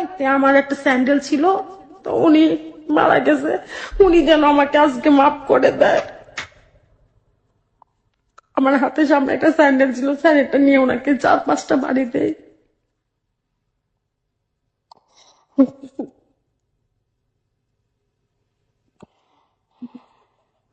আমি ওনাকে স্যান্ডেলটা দিয়ে 4-5টা বাড়ি দিই। বাড়ি দেওয়ার পরে বলতেছি, তুই জানো সবকিছু তোরা দুজনে মিলে আমার সাথে কোনো খারাপ আচরণ করছিস। আমি আমি এতটা অসুস্থ কেন হলাম, আর কেন আমার এমন হচ্ছে? আমার তো এরকম হওয়ার কোনো কথা না, আমার তো এই সমস্যা হওয়ার কথা না। তো আমি বলার পরে দাদা আমাকে গরম পানি টরপানি করে গোসল টোসল করায় বলে, দাদা আমার খুব জড়ায় ধরে কান্নাকাটি করে যে আমি তোমার বাবাকে কথা দিছি, তোমার বাবার কথা আমি রাখতে পারিনি, আমাকে তুমি পারো তো ক্ষমা করো। তো পরে আমি সেদিনও আসতে পারিনি, গাড়ি তুলতে পারিনি, আমি এত অসুস্থ হয়ে পড়ছি, গাড়ি তুলতে পারিনি। তো আমি এসে ফার্ম গেট নামছি, দাদাকে নিয়ে আসছি সাথে করে। ফার্ম গেট নামছি, ফার্ম গেট নামার পরে ওদের বাসায় যাই, গিয়ে আমি কিছু বলি না। তো বাড়িতে আসলাম, দাদা জিজ্ঞেস করলো সৈকত কোথায়, বলে যেহেতু চলে গেছে অফিসে, অফিস থেকে ছুটি শেষ চলে গেছে। তো চলে গেছে, ঠিক আছে। তো আমি দাদাকে বললাম, দাদা আমি এখান থেকে বাড়ি যেতে পারবো? দাদা বলে, না এত দূরের পথ তুমি যেতে পারবো না, তোমার শরীরের অবস্থাটা খুব। সৈকতের বাসা কোথায় ছিল? ফার্মগেটে? ওদের বাসাতে গিয়েছিলেন আপনারা? তো গিয়ে আপনার দাদা জিজ্ঞেস করছিল যে, হ্যাঁ হ্যাঁ, তো বলে তো চলে গেছে। আচ্ছা, যে সৈকত কোথায়, বলে চলে গেছে, ও ছুটি শেষ তো চলে গেছে। তো ওর বাবা খুব আদর করতো, ওর বাবা আদর করতো। তো ওর বাবাকে বলতেছে যে, বড়াব্বা কোথায়, দাদা কোথায়, বড়দা কোথায়? বলে চলে গেছে। তো আমার কিছু স্পট বাবার চোখে, ওনার বাবার চোখে পড়ে, সৈকতের বাবার চোখে পড়ে। পড়ার পরে বলে যে, তোমার সাথে কে গেছিল কালকে? তুমি মামি সিং গেছিলা কালকে? আমি কে, জি। বলে, তোমার সাথে কে ছিল মা বলো তো? তাই আমি বলতেছে, বড়াব্বা আমার সাথে তো বড়দা ছিল। তো উনি বুঝতে পারছে যে বড়দা যেহেতু ছিল তোমার সাথে, আর আমার কিছু স্পট ছিল, তা দেখে বলতেছে যে বড়দার সাথে গেছিলা, আর কে ছিল? আমি বলছি, না বড়দা আমি তো সব সময় বাইকে যাই, আপনারা তো পিছনের গাড়িতে আসেন, তো ওইভাবেই গেছি। বড়দা বলছে যে আপনারা নাকি আগে চলে গেছেন, এই জন্য বড়দা আমাকে বাড়ির ভিতরে ঢুকতে দেন, বলে সবাই চলে গেছে। তো আমি তো বাবা রাস্তা অনেক অসুস্থ হয়ে যাই, তো বড়দা আমাকে ওষুধ টষুধ কিনে দেয় ফার্মেসি থেকে, ওষুধ টষুধ খাই, তো আমি ঘুমাই পড়ি। তো সকালবেলা দেখি বড়দা নাই। উনিও ওইভাবে কিছু বলে না, আমিও কিছু বলি নাই। তো দাদা, এই যে গোবিন্দ দাদা, উনি বলতেছে যে চল আমি তোকে বাড়ি পর্যন্ত দিয়ে আসি। আমি বলছি, দাদা না। বলে, তাহলে তুই আজকে বাড়ি যাইস না, তুই এখানে থাক, কারণ শরীরের দেখলে আমার মা তো অবশ্যই বুঝতে পারবে, একটা মেয়ে মানুষ বুঝতে পারবে। তো সৈকতের বাবা বলতেছে যে, মা তুমি আজকে বাড়ি না গেলে হয়? আমি বলছি, না আমার শরীর খুব খারাপ, আমি বাড়ি যাবো, বাড়ি গিয়ে রেস্ট করবো। বলে, না মা আজকে তুমি এখানে থাকো, তোমার বড় আব্বার বাসায় কি তোমার থাকার অধিকার নাই? আমি বলছি, হ্যাঁ আছে তো বড় আব্বার বাসা থাকার অধিকার। বলে, তাহলে আজকে থাক। তো আজকে থাকো বলে তো রইলাম, ওখানেই ছিলাম। তো বড় আব্বা আবার কিছু মেডিসিন এনে দিল আমাকে খাওয়ার জন্য আর ইউজ করার জন্য। বড় আব্বা বললো যে গাইনি ডাক্তার দেখা ও তোমাকে, চলো আমার সাথে। আমি বলছি, না আমি যাবো না, কোথাও যাবো না, আমার কাছে নিজের প্রতি নিজের ঘেন্না হচ্ছে, ইচ্ছে করতেছে এই মুহূর্তে সুইসাইড করি, ছাদে যাই। প্রিয় শ্রোতা, আমরা এই জায়গাটায় ছোট্ট একটা বিরতি নিতে চাই। জীবনে যা ঘটে সেটাই জীবনের গল্প, এবং সেখানে কোনো ইকুয়েশনই অনেক সময় যুক্তির উত্তর দিতে পারে না। ইকুয়েশন ঠিক বলতে বোঝাচ্ছে যে কোনো প্রশ্নই দুই তার জীবনের গল্প বলছে। নদী, আপনার কাছে আমি আবারও ফিরছি, যেখানটায় আপনি ছিলেন, যে আপনার যেখানে মানে সৈকতের বাবা আপনাকে ট্রিটমেন্ট করাচ্ছেন, ওষুধ খাইতে বলছেন, উনি তো বুঝতে পেরেছিলেন যে এই ঘটনাটা কি ঘটেছে, রাইট? হ্যাঁ, আপনি বলুন তারপর। তো বড় আব্বু ডাকে আর কি। তো বড় আব্বু আমাকে বলতেছে, মা তোমাকে একটু গাইনি, আমাদের এখানে একটা গাইনি ডাক্তার আছে ভালো, চলো একটু দেখা আসছে। তো সৈকতের মা রাজি হচ্ছে না, উনি বলতেছে না দরকার নাই, এরকম হয় এই বয়সে এরকম হয়। তো বলতেছে না, ওর শারীরিক অবস্থা খুবই খারাপ, এখন যদি না দেখাই ভবিষ্যৎ যদি মানে পরবর্তীতে বাসা যাওয়ার পরে যদি কোনো সমস্যা হয় তাহলে ফেসে যাব। তো ওনারা দুজনেই কথাটা বলার পরে আমাকে নিয়ে গেল, যাওয়ার পরে ওখানে বললো যে কিছু সার্জারি করতে হবে, মানে গাইনোলজিস্ট বলছেন? বলতেছে যে সার্জারি করতে হবে। তো ওর বাবা আর ওর মা দুজনের মধ্যে তখন থেকে লেগে গেল, তুমি আনতে চাইলা না, দেখো এখন কি সমস্যা হলো, যে এতটুকু মেয়ে দেখছো সমস্যাটা। তো বলছে, বলার পরে ওখানে থাকলাম আমি 2 দিন, প্রাইভেট ক্লিনিকে থাকলাম। তো 2 দিন 3 দিনের মধ্যে আমি সেরে উঠলো।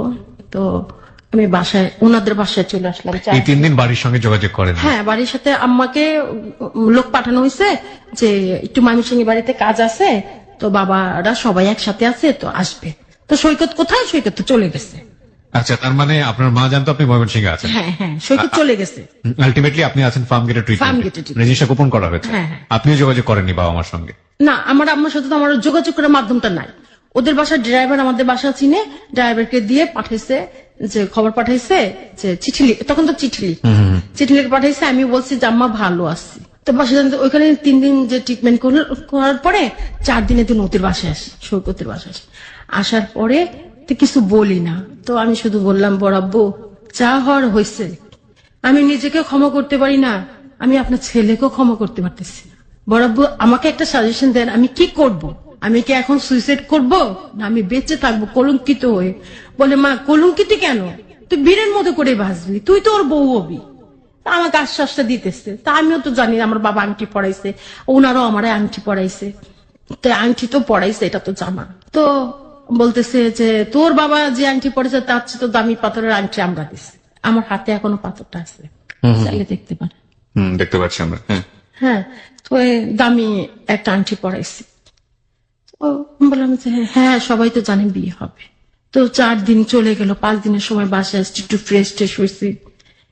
হ্যাঁ, আসার পর আম্মা বলতেছে আজকে এমন দেখাইতেছে, কারণ কি কান্নাকাটি করছো? আমি বলছি কি না আম্মা, এমনি শোলটা আপনি তো জানেন ভালো করে যে আমি কোথাও গেলে আমার অবস্থাটা খারাপ হয়ে যায়, এরকম সমস্যাটা হয় ভালো করেই জানেন। তা বলতেছে এই জন্য বলি যে যাইস না। তো ওই দিন আর আম্মার সাথে তেমন একটা কথা বললাম না। তো আমার বড় ভাই দোকান থেকে খবর পাঠাইছে যে আমি বাসায় আসছি কিনা। তো আমার ভাই বলতেছে যে হ্যাঁ বাসায় আসছে। তো আমার ভাই 1 কেজি গরুর মাংস পাঠাই দিছে বাসায়, যে ওরে গিয়ে বল ই করতে, রোহাব করতে। তা আমি বলতেছে যে আমি পারবো না।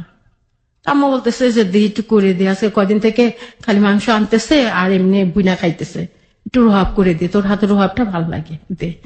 তো তারপরেও রান্না করতে গেলাম, কি রান্না করলাম না রান্না মনেও নাই। আমার ভাই খাইতে বসে বলে কি যে মনটা কই? আমি তো মনটাকে ময়মনসিংহে মাটি দিয়ে আসছি। বলে ময়মনসিংহে মনটা মাটি দিলে চলবো না, ময়মনসিংহের জায়গাটা বিক্রি করে টাকা দিতে হবে। তো ভাইয়ের সাথে দুষ্টুম করলাম। তো ভাই রাত্রিবেলা আইসা আমার ডাক দিছে, ওর রুমে ডাক দিছে। আমি বলতেছি কি? বলে একটা সত্যি কথা কবি। আমি কি? আমার তুই কি টাকা দিতে অবিশ্বাস করস? আমি ভাই আমার টাকা থাকবে কোত্থেকা? বলে যে এক কাজ কর, তুই ময়মনসিংহের বাড়িটা ই কর, দোকানগুলা বন্ধ করে রেখে আমারে কিছু টাকা দিয়ে, আমি এই দোকানটা হাতছাড়া হলে আর দোকান পাবো না। আমি বলছি কোথায় দোকান, কিসের দোকান? বলে তোর নামে আমি একটা লটারি করছি। আমি বলছি আমার নামে কিচ্ছু করিস না ভাই, যদি আমি বেঁচে থাকি তো আমার বারবার না মুখে এই কথাটাই আসে। তার ভাই বলে এমন কিছু হইব না যে আমার আগে তুই মরবি, তুই ভালোই, এখন তো ভালোই সাহস টাহস হয়েছে, বাবার সাথে থেকে তুই ভালোই শিখছিস। ভাইয়ের সাথে আর বেশি কিছু বললাম না, বললাম ঠিক আছে আগামী মাসে যাবো। ভাইকে বললাম যে এই মাসে আর যাবো না, আমার শরীরটা খুব খারাপ। তো গেছি ওখানে 1 মাস পরে যাওয়ার কথা, 1 মাসের আগে চলে গেলাম। এর মধ্যে ওইখান থেকে আসার পর ময়মনসিংহ থেকে আসছি কিন্তু 20 দিন হয়ে গেছে। আর এইখানে যে গাইনি চিকিৎসা করাইলাম 5 দিন, 4 দিন, 5 দিন পরে বাসায় ফিরে গেলাম। তো এর মধ্যে ওনারা আমাকে কোনো কিছু ই করে নাই। তেদিতে বেবি যে কনসিভ হয়ে যাচ্ছে এটা তো আর আমি জানি না। তেদিতে আমার শরীরও ক্লান্ত লাগে, খুব খারাপ লাগে। তো ভাইয়ের সাথে ময়মনসিংহ গেছে, যাওয়ার পরে খুব বমি, সেখানে গিয়ে অনেক খারাপ অবস্থা। তো আমার ভাই দেখলো যে হ্যাঁ তো বাইরে গেলে এরকম হয়, তো খুব খারাপ অবস্থা। তো আমার ভাই বলতেছে যে ওই দাদাকে বলতেছে, দাদা আমার তো কিছু টাকা লাগে, দোকানগুলো বন্ধ রাখার চেষ্টা করেন। কবে? আজকের মধ্যে। বলে ভাই আজকের মধ্যে তো হবে না। আজকের মধ্যে হবে না, হবে কবে? বলা হচ্ছে সময় তো দিতে হবে, 1 সপ্তাহ সময় দিতে হবে। তো বলে ঠিক আছে 1 সপ্তাহ সময় দিই। তা আমি আর যাইনি, আমার ভাই পরে চলে আসলাম, 2 ভাই বোন। চলে আসার পরে ভাই রাত্রে আম্মার সামনে কিছু বললো না, আম্মার সামনে কিছু বলে নাই। পরে আমাকে বলতেছে যে 1 সপ্তাহ পরে কি তুই যাবি? না আমি যাবো। আমি না তুই যাবিস। তা আমার ভাই গিয়ে দোকানগুলো বিক্রি করে দিয়ে আসছে। বন্ধক না বিক্রি করা? হ্যাঁ বিক্রি করা।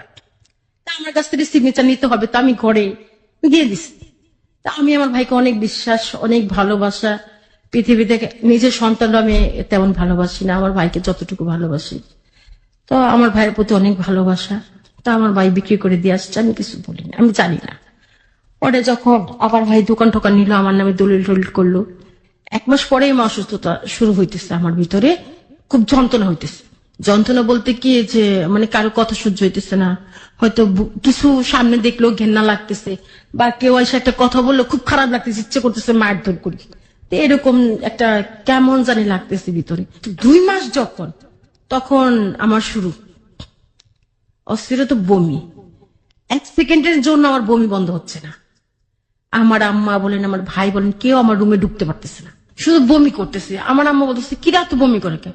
আর আমার একটা সমস্যা, আমার একটা পেটে একটা সমস্যা ছিল, যে সময়তে আমি 1 মাস 15 দিন হয়ে গেলে আমি বমি করা শুরু করি। আচ্ছা, হ্যাঁ, আমার মেইলি সমস্যা যেটা, তখন থেকে আমার বমি হবে।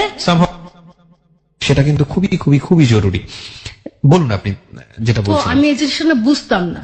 তো এই বিষয়ে যে কেউ আমাদের সাথে কথা বলবে, ওই রকম লোক ছিল না। মানে ভাবিরা থাকে বা কেউ বলবে যে এরকম কোন লোক থাকে যে বলে, তা আমার মার সাথে তো এই ধরনের কথা সম্ভবই না। তা আমি যে এতটা দুর্বল হয়ে গেছি, বমি করতে করতে আমার শরীরের হাড় গুলো দেখা যেতেছে। তা আমার বাসায় সবাই বলতেছে কি যে আমার ভাইয়ের দোকানে যারা আসে, অনেক সময় তো বাসায় ভাইকে খুঁজতে আসে, একজন আসছে এসে দেখে বলতেছে যে ওকে মনে হয় কেউ বানটান মারছে। তা আমার বড় ভাই বলে কি, এই বাইরে, তুই আমার বোনটা দেখতে বলছিস, তোরে যাতে বেরে গেটের বাইরে গিয়ে দাঁড়া, আমি আসতেছি।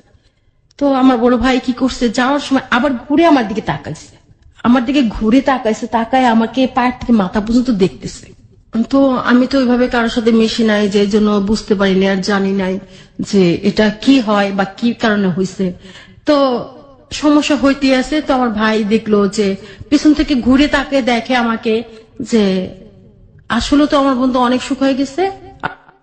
আমার এই সমস্যা, কোনো কথাই মাকে বলা হয় না, শুধু কান্না করি। রান্না করতে বসলে কান্না করতেছি, ওইদিকে কিছু করতে বসলেও কান্না করতেছি, শুয়ে থাকি তাও কান্না করতেছি।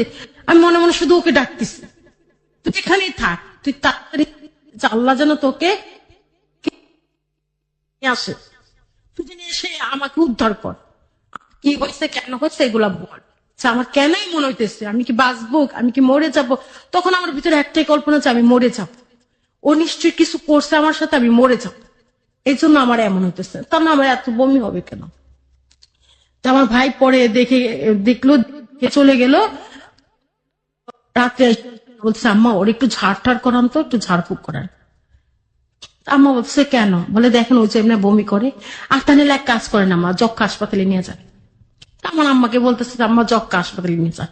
আম্মা বলে কেন? বলে এই যে যক্ষাটা কইলে বমি করে না মানুষ, এরকম বমি করে তো, ওরে লিয়া যান, একটু দেখায় আনেন লিয়া, যদি ওই যক্ষাটা কয়া থেকে। আমি না হেসে দিছি, বলছে ও তাইলে তোরা কি আমারে ওই যদি শুনো যে যক্ষা হয়েছে, টিবি রোগ হয়েছে, তাহলে কি আমারে ওই রাস্তার করে শুইতে দিবি? থাকবে আমারে রাস্তা করে শুইতে দিতে হবে না, আমি তো 2 দিন পরে মরিয়ে যাবো। তা আমি আমার বলতেছি আমি তো 2 দিন পরে মরিয়ে যাবো, তা আমার রাস্তা করে শুইতে দিস না, আমি এমনি মরে যাবো, ওইখানে ভয়ে আমি মরে যাবো। আমার ভাইয়ের সাথে দুষ্টুমি টুষ্টুমি কইরা আমার ভাই বলে কি আম্মা আসলে সিরিয়াসলি ওর একটা ভালো কোনো ডাক্তার দেখানো দরকার, ওই এমন হইতেছে কেন। তো তখন 5 মাস ওভার হয়ে গেছে, আমার হিসাব নাই কিন্তু। 5 মাস হয়ে গেলে তো আপনার বোঝা উচিত, শারীরিক ভাবে তো একটা পরিবর্তন। হ্যাঁ 5 মাস ওভার হয়ে গেছে। তখন আমি হঠাৎ করে মানে ওয়াশরুমে গেছি। তো আমি আমার শরীর গোসল করে যখন জামা কাপড় চেঞ্জ করতে, তখন আমার শরীর, সেই দিন আমি ফার্স্ট আমার শরীরের দিকে তাকাই। আর এতদিন তো আমি গোসল করি, 2 দিন 3 দিন পর একদিন শরীর কাঁপে, দাঁড়াইতে পারি না, বমির জন্য কেউ আমার সামনে আসে না, রুমের মধ্যে কেউ আসে না, আমি একাই পড়ে থাকি সারাদিন, শুধু শুয়ে থাকি, সারাদিন শোয়া, কেউ কোনো খাবার দিলে খাইতে গেলেও বমি আসতো। আচ্ছা আচ্ছা, আমি ভয়ও খাইতাম না। জি, শরীরের দিকে তাকান তারপর। হ্যাঁ, শরীরের দিকে যখন তাকাই, তখন আমি আমার শরীরের অবস্থাটা দেখে, তখন আমার মাথায় একটা জিনিস কাজ করলো, আরে আব্বার না মেডিকেলের কিছু বই আছে, আমি দেখি তো একটু।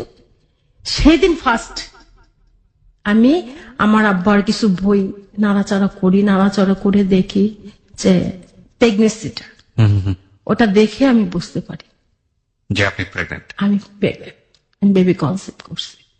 তখন তো আর আমার করার কিছু নাই, তখন আমি কি করব? তখন আমাদের একটা রুম খালি ছিল, ভাড়াটা চলে গেছে, ওই রুমের মধ্যে আমার অন্য নিয়ে গেছে। ফ্যানের সাথে ফ্যানের আংটাটা থাকে না, ফ্যান ওই রুমটা খালি, ফ্যানের আংটার সাথে অন্যটা পেঁচানোর পরে যখন মন নাই বাসায়, আমি অন্যটা দিয়ে গলার মধ্যে পেঁচাইছি, তো ওই পাশের বাসা থেকে এক লোক আসছে, এসে ডাকতেছে, এই নদী নদী তোর আম্মা কই? তো আমি বলতেছি যে আম্মা তো বাসায় নাই। বলে তুই কই? তুই খালি করে কি করস? আমি বলছি কিছু করি না আন্টি, এমনি বসে রয়েছি, ভালো লাগে না তো বসে রয়েছি। বেরো। তো উনি আমাকে বের করবে, বলে তোর আম্মা বাসায় নাই, তুই বাড়িতে একা একা আবার অন্ধকার খালি করে বসে রয়েছস। আচ্ছা না এমনি না, উনি এখন দরজা বাজিতেছে, বের করবি আমাকে, আমাকে ঘর থেকে বের করে নিয়ে আসবে। তো আমি কি করলাম, অন্যটা টান দিয়ে খুললাম, খুলে অন্যটা গায়ে দিয়ে চলে আসলাম। তো উনি যেন বুঝতে না পারে যে আমি এভাবে হাত দিয়ে এসে বসে পড়লাম, যাতে বসলে বোঝা যাবে না। তো বসে পড়লাম, বসে রয়েছে। তো বলে কি রে তোর না এমন দেখায়? আমি আন্টি কেমন দেখায়? আমি ওনার কাছে জানতে চাইতেছি যে বেবি কনসেপ্ট করলে কেমন হয়, কেমন দেখায়? আমি বলছি, কেমন দেখায়? তো বলে যে ওনাদের ভাষায় আর কি বললো যে মা হইতে গেলে যেমন দেখায় তেমন দেখায়, যে তুই তো এখনো ছোট, তোরে এমন দেখায় কেন? তোরে কি কেউ নষ্ট নষ্ট করলো নাকি, বানটান মারলো নাকি? তোর আম্মারে করে যে আমি আর কাছে লিয়া যেতে। তাই আমি বললাম যে না, কারো কাছে যাইতে হবে। তা আমি তো বুঝেই গেছি, আমার শারীরিক সমস্যাটা তো আমি দেখতেই আছি। আমার তো এখন আর দেখার আর মানে আমার জানার আর কিছু বাকি নাই। তো আমি দেখলাম, দেখার পরে আর আমি আন্টিকে বেশি কথা বললাম না। আন্টি বলতেছে যে পোয়াতি মেয়েদের মতো দেখা যেতেছে তোরে। উনি বলেই ফেললো, অলরেডি উনি বলেই ফেললো। বলে ফেলার পরে আমি বলতেছি যা, উনি যেহেতু এই জিনিসটা ধরছে, ওনার চোখে যেহেতু পড়ছে, তাহলে সারা এলাকা জানবে, কারণ উনি সারা এলাকা ঘুরে বেড়ায়, তো সারা এলাকা জানবে। তো এই জিনিসটা চিন্তা করে না, ওনার সামনে আর বেশিক্ষণ বসলাম। আমি না আন্টি, ওই আমার ভাই সুজন ভাই তো গেছিল রেজওয়ানের কাছে, ওই রেজওয়ানে কইলো যে বান মারছে, শুকনা বান মারছে না কিরকম কয়, এইটা লেগেই তোর এমন শুকা যেত সুগা, তুই যা কি করতে গেছে, আমি কি অনেক কিছু করতে বলছে তো আম্মা ওইটার লেগেই মানে গেছে। এই কথা বলে ওনাকে বিদায় করছি। বিদায় করার পর আমার আম্মা আসছে বাসায়। আম্মা আসছে, তা আম্মা এসে দেখে যে আমি একেবারে আম্মার সামনে কি যেন দিছে। ও আমার বড় ভাই আবার আনারস নিয়ে আসছে। তো আমি ছোটবেলা থেকে আনারস দেখলে ভয় পেতাম। চোখ, হ্যাঁ, আনারস দেখলে না আমি খুব ভয় পেতাম। আনারস যেখানে রাখতো আমি সেই দিক দিয়ে যাইতাম না। আর সেদিন আমার ভাই আনারস নিয়ে আসছে, 4টা আনারস, বড় বড় আনারস দেখে আমার ইচ্ছে হইতেছে আমি এমনিতেই খাই। তো আমি আনারস, আমাদের একটা কাজের মেয়ে আছে তাসলিমা করে না, তা আমি বলতেছি তাসলি এখন কাট, এখন কাইটা আমাদের দিই। তা আমার আম্মা আমার ভাই অবাক হয়ে গেছে। আমার ভাই বলতেছে যদি 4টা খাইতে চায় 4টা খাইটা দে। আমি ভাই বিশ্বাস করবেন না, ওই মুহূর্তে সব কয়টা আনারস খেয়ে ফেলছে, 4টা আনারস। আর আমি বেবি কনসেপ্ট করার পর থেকে শুধু আমি কাঁচা দুধ খেতাম। আচ্ছা আচ্ছা, হ্যাঁ, গরম করলে দুধ খেতে পারতাম না, শুধু আমি কাঁচা দুধ। আমি কাঁচা দুধটা খেলে আমার বমি হতো না। আমি সকালে 1 গ্লাস, রাত্রে 1 গ্লাস। আমি শুধু দুধের উপরে আর আনারসের উপরে ছিলাম। মানুষ বলে যে আনারস আর দুধ খেলে মানুষ মারা যায়, কিন্তু আমি বাস্তব প্রমাণ। ওকে, অদ্ভুত। যাই হোক, বলুন। তো আমি শুধু ওই আনারসটা খেয়ে বমি করলাম না। আমি বললাম কি ভালো হয়েছে, আমার আর বমি হইব না। তো তারপরে ওই আনারসটা খাওয়ার পরে এতটা বেশি বমি করলাম যে আমার গলার থেকে শুধু ব্লাড আসতে শুরু করলো, আর ব্লাড আর বন্ধ হইতেছে না। আমি যতবার বমি করি ততবারই ব্লাড আসে। এইরকম করতে করতে আমার ভাই এক সময় বললো যে না, ওরে আর এখন রাখা যায় না। আর আমি যখন ডাক্তারের কাছে যাওয়ার সময় তখন আমি যাইতে চাইছি, আর এখন তো আমি যাইতে পারতেছি না। এখন তো 6 মাস চলে গেছে, এখন তো আর করা যাবে না, এখন তো আর কিছু করা যাবে না। এর মধ্যে আমি একদিন ওই আমার আম্মা বাসায় নাই, ওই যে পারিবারিক মহিলারা যে আসে ওনাদের সাথে আলাপ করলাম যে আপনি এই ঘটনা। তো বলে তুমি এখন অনেক ছোট, তোমার ওই বয়সে বেবি কনসেপ্ট করছো, তার মধ্যে তুমি যদি এখন অ্যাবর্শন করাইতে চাও তাহলে তুমি মারা যাবা, এখন এটা করায়ও না। তোমার বাসায় কি জানে? তো আমি বললাম যে আপু যত টাকা লাগে আমি দিব, যত টাকা লাগে আমি দিব, আমাকে এটা মুক্ত করেন। তো ওনাকে এটা বলার পরে উনি নিয়ে গেল আমাকে একটা ক্লিনিকে, নিয়ে যাওয়ার পরে বলে যে না, এই রিস্ক আমরা নিব না, যেহেতু ছোট বয়স কম, তার মধ্যে এটা অ্যাবর্শন করাইবো, এখন অলরেডি 5 মাস চলে গেছে, এখন এটা করা সম্ভব না। তো এই কথা বলার পরে তো বাসায় চলে আসলাম।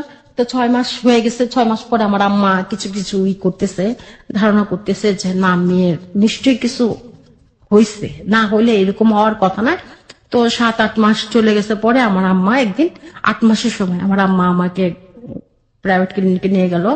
আমার মনে সন্দেহ জাগছে, আম্মা নিয়ে গেছে পরে তো এখানে আল্ট্রাসাউন্ড করাইতে দিছে, পরে বলে যে পজিশন ভালো। তো আম্মা তো বুঝতে পারছে, তো আব্বার কিছু বলেনি, বলে জামাই কই, ওনার হাজবেন্ড বলে সেনাবাহিনীতে চাকরি করে। আপনার মাই বলছিল এটা? আমার আম্মা নিজে থেকে এই কথাটা বলল। তা আমার আম্মা তো জানে যে আমার মেয়েকে আমি ওইভাবে গড়ি নাই। ওকে। তা আমার আম্মা বাসায় আসছি, পরে আল্ট্রাসাউন্ড কাগজটা নিয়ে আসছি, আসার পরে আমার আম্মার বিছানার নিচে রাখলো যাতে কারো হাতে না পড়ে।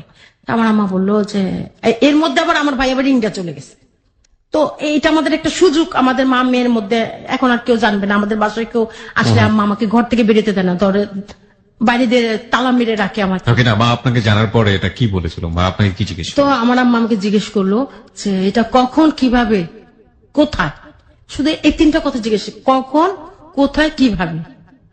তা আমি আমার আম্মার পায়ের উপরে পড়ে খুব চিৎকার করে কাঁদলাম যে আম্মা, আমার জীবনে যদি কোথাও ভুল করে থাকি, এই একটাই ভুল, আমি সেদিন যাওয়াটা আমার জন্য ভুল। তা আমার আম্মাও খুব কান্নাকাটি করলো, আমি কান্নাকাটি করলাম। পরে আম্মা বললো যাওয়ার হয়েছে, এটা আমি এখানে শেষ করব, এই ঝুট ঝামেলা আমি বাসায় নিয়ে আসবো না। আমি তোমাকে আনবো, তুমি আমার সন্তান, আমি তোমাকে আনবো, কিন্তু তোমার সন্তান আমি আনবো না। আমি অবৈধ সন্তান আমি আমার ফ্যামিলিতে তুলবো না। প্রিয় শ্রোতা, আমরা এই জায়গাটিতে একটা ছোট্ট বিরতি নিতে চাই। এর পরের গল্প আনথিঙ্কেবল। আমরা মাত্র 4 মিনিটের ছোট্ট একটা ব্রেক নিব। আর এই যে অনুষ্ঠানটা আপনারা শুনছেন, এটার স্টুডিও ভিডিও ক্লিপস আমরা দিয়ে দিয়েছি আমাদের ফেসবুকে। তারপর কি হলো নদী? আপনার মা যখন এই কথা আমার বলছেন, আম্মা বললো যে আমি আমার সন্তান আনবো, আমি তোমার অবৈধ সন্তান বাসায় আনবো না। তখন আমার খুব খারাপ লাগলো যে সত্যি তো তাই, আমি তো একটা অবৈধ সন্তানের মা, আমি তো আমার এই সন্তানকে আমি আমার কাছে ধরে রাখতে পারবো না, সেই ক্ষমতা তো আমার নেই। আমি সন্তানের পিতা পরিচয় তো দিতে পারতেছি না। আর 1 মাস বাকি আছে। তখন আমার আম্মা বললো কি করবা এই 1টা মাস, তোমার ভাই আসলে তো আমি তাকে মুখ দেখাতে পারবো না, হয়তো তুমি মরে যাও না তো আমি মরে যাই, কোনটা করবা? তুমি মরে যাবা, তুমি মরে যাও তো আমি মরে যাই। তো আমার আম্মা এই কথা বলার পরে আমি বললাম ঠিক আছে আমি মরে যাই, আপনি বেঁচে থাকেন, আপনার তো সন্তান আছে, আমি তো সন্তান জন্ম দিয়ে সন্তান বুকে রাখতে পারবো না, তাহলে আমি মরে যাই, এর চেয়ে মরে যাওয়া ভালো না মা। তো বলার পরে আমার আম্মা বললো যা খুশি করো। পরে আমার আম্মা বেড়ে যায় ঘর থেকে। তো আমি বসে থাকি, এর মধ্যে ওদের বাসা থেকে খবর আসে, সৈকতের বাসা থেকে ড্রাইভার আসে। তো আমার আম্মা বলে কি নিতে আসছো, দাসীবাদী নিতে আসছো, নিয়ে যাও, ওরে নিয়ে যায় এখান থেকে, তাহলে ওরে মেরে ফেলবো আজকে। তো সৈকতের বাবা খবর পাঠাইছে যে আমার কি অবস্থা। দেখেন এত মাস কোনোদিন তারা খবর করে নেই আমার। 8-9 মাস পরে 8-9 মাস পরে আমার খবর নিতে আসছে, আমি কি বেঁচে আছি না মরে গেছি। এই 8-9 মাসের মধ্যে যে আমি কত চিঠি পাঠাইছি, কারণ আমি যেতে পারি না, আমি অসুস্থ, আমি অনেক চিঠি পাঠাইছি বাবা আমার কিন্তু সব শেষ। এখন যদি আপনারা আমার পাশে না থাকেন তাহলে আমার মরা ছাড়া কোনো রাস্তা নাই। এভাবে লিখে পাঠাইছি, কোনো চিঠির উত্তর আসে না। ওদিকে সৈকতের ঠিকানায় চিঠি পাঠাই, ও কোনো চিঠির উত্তর দেয় না আমাকে।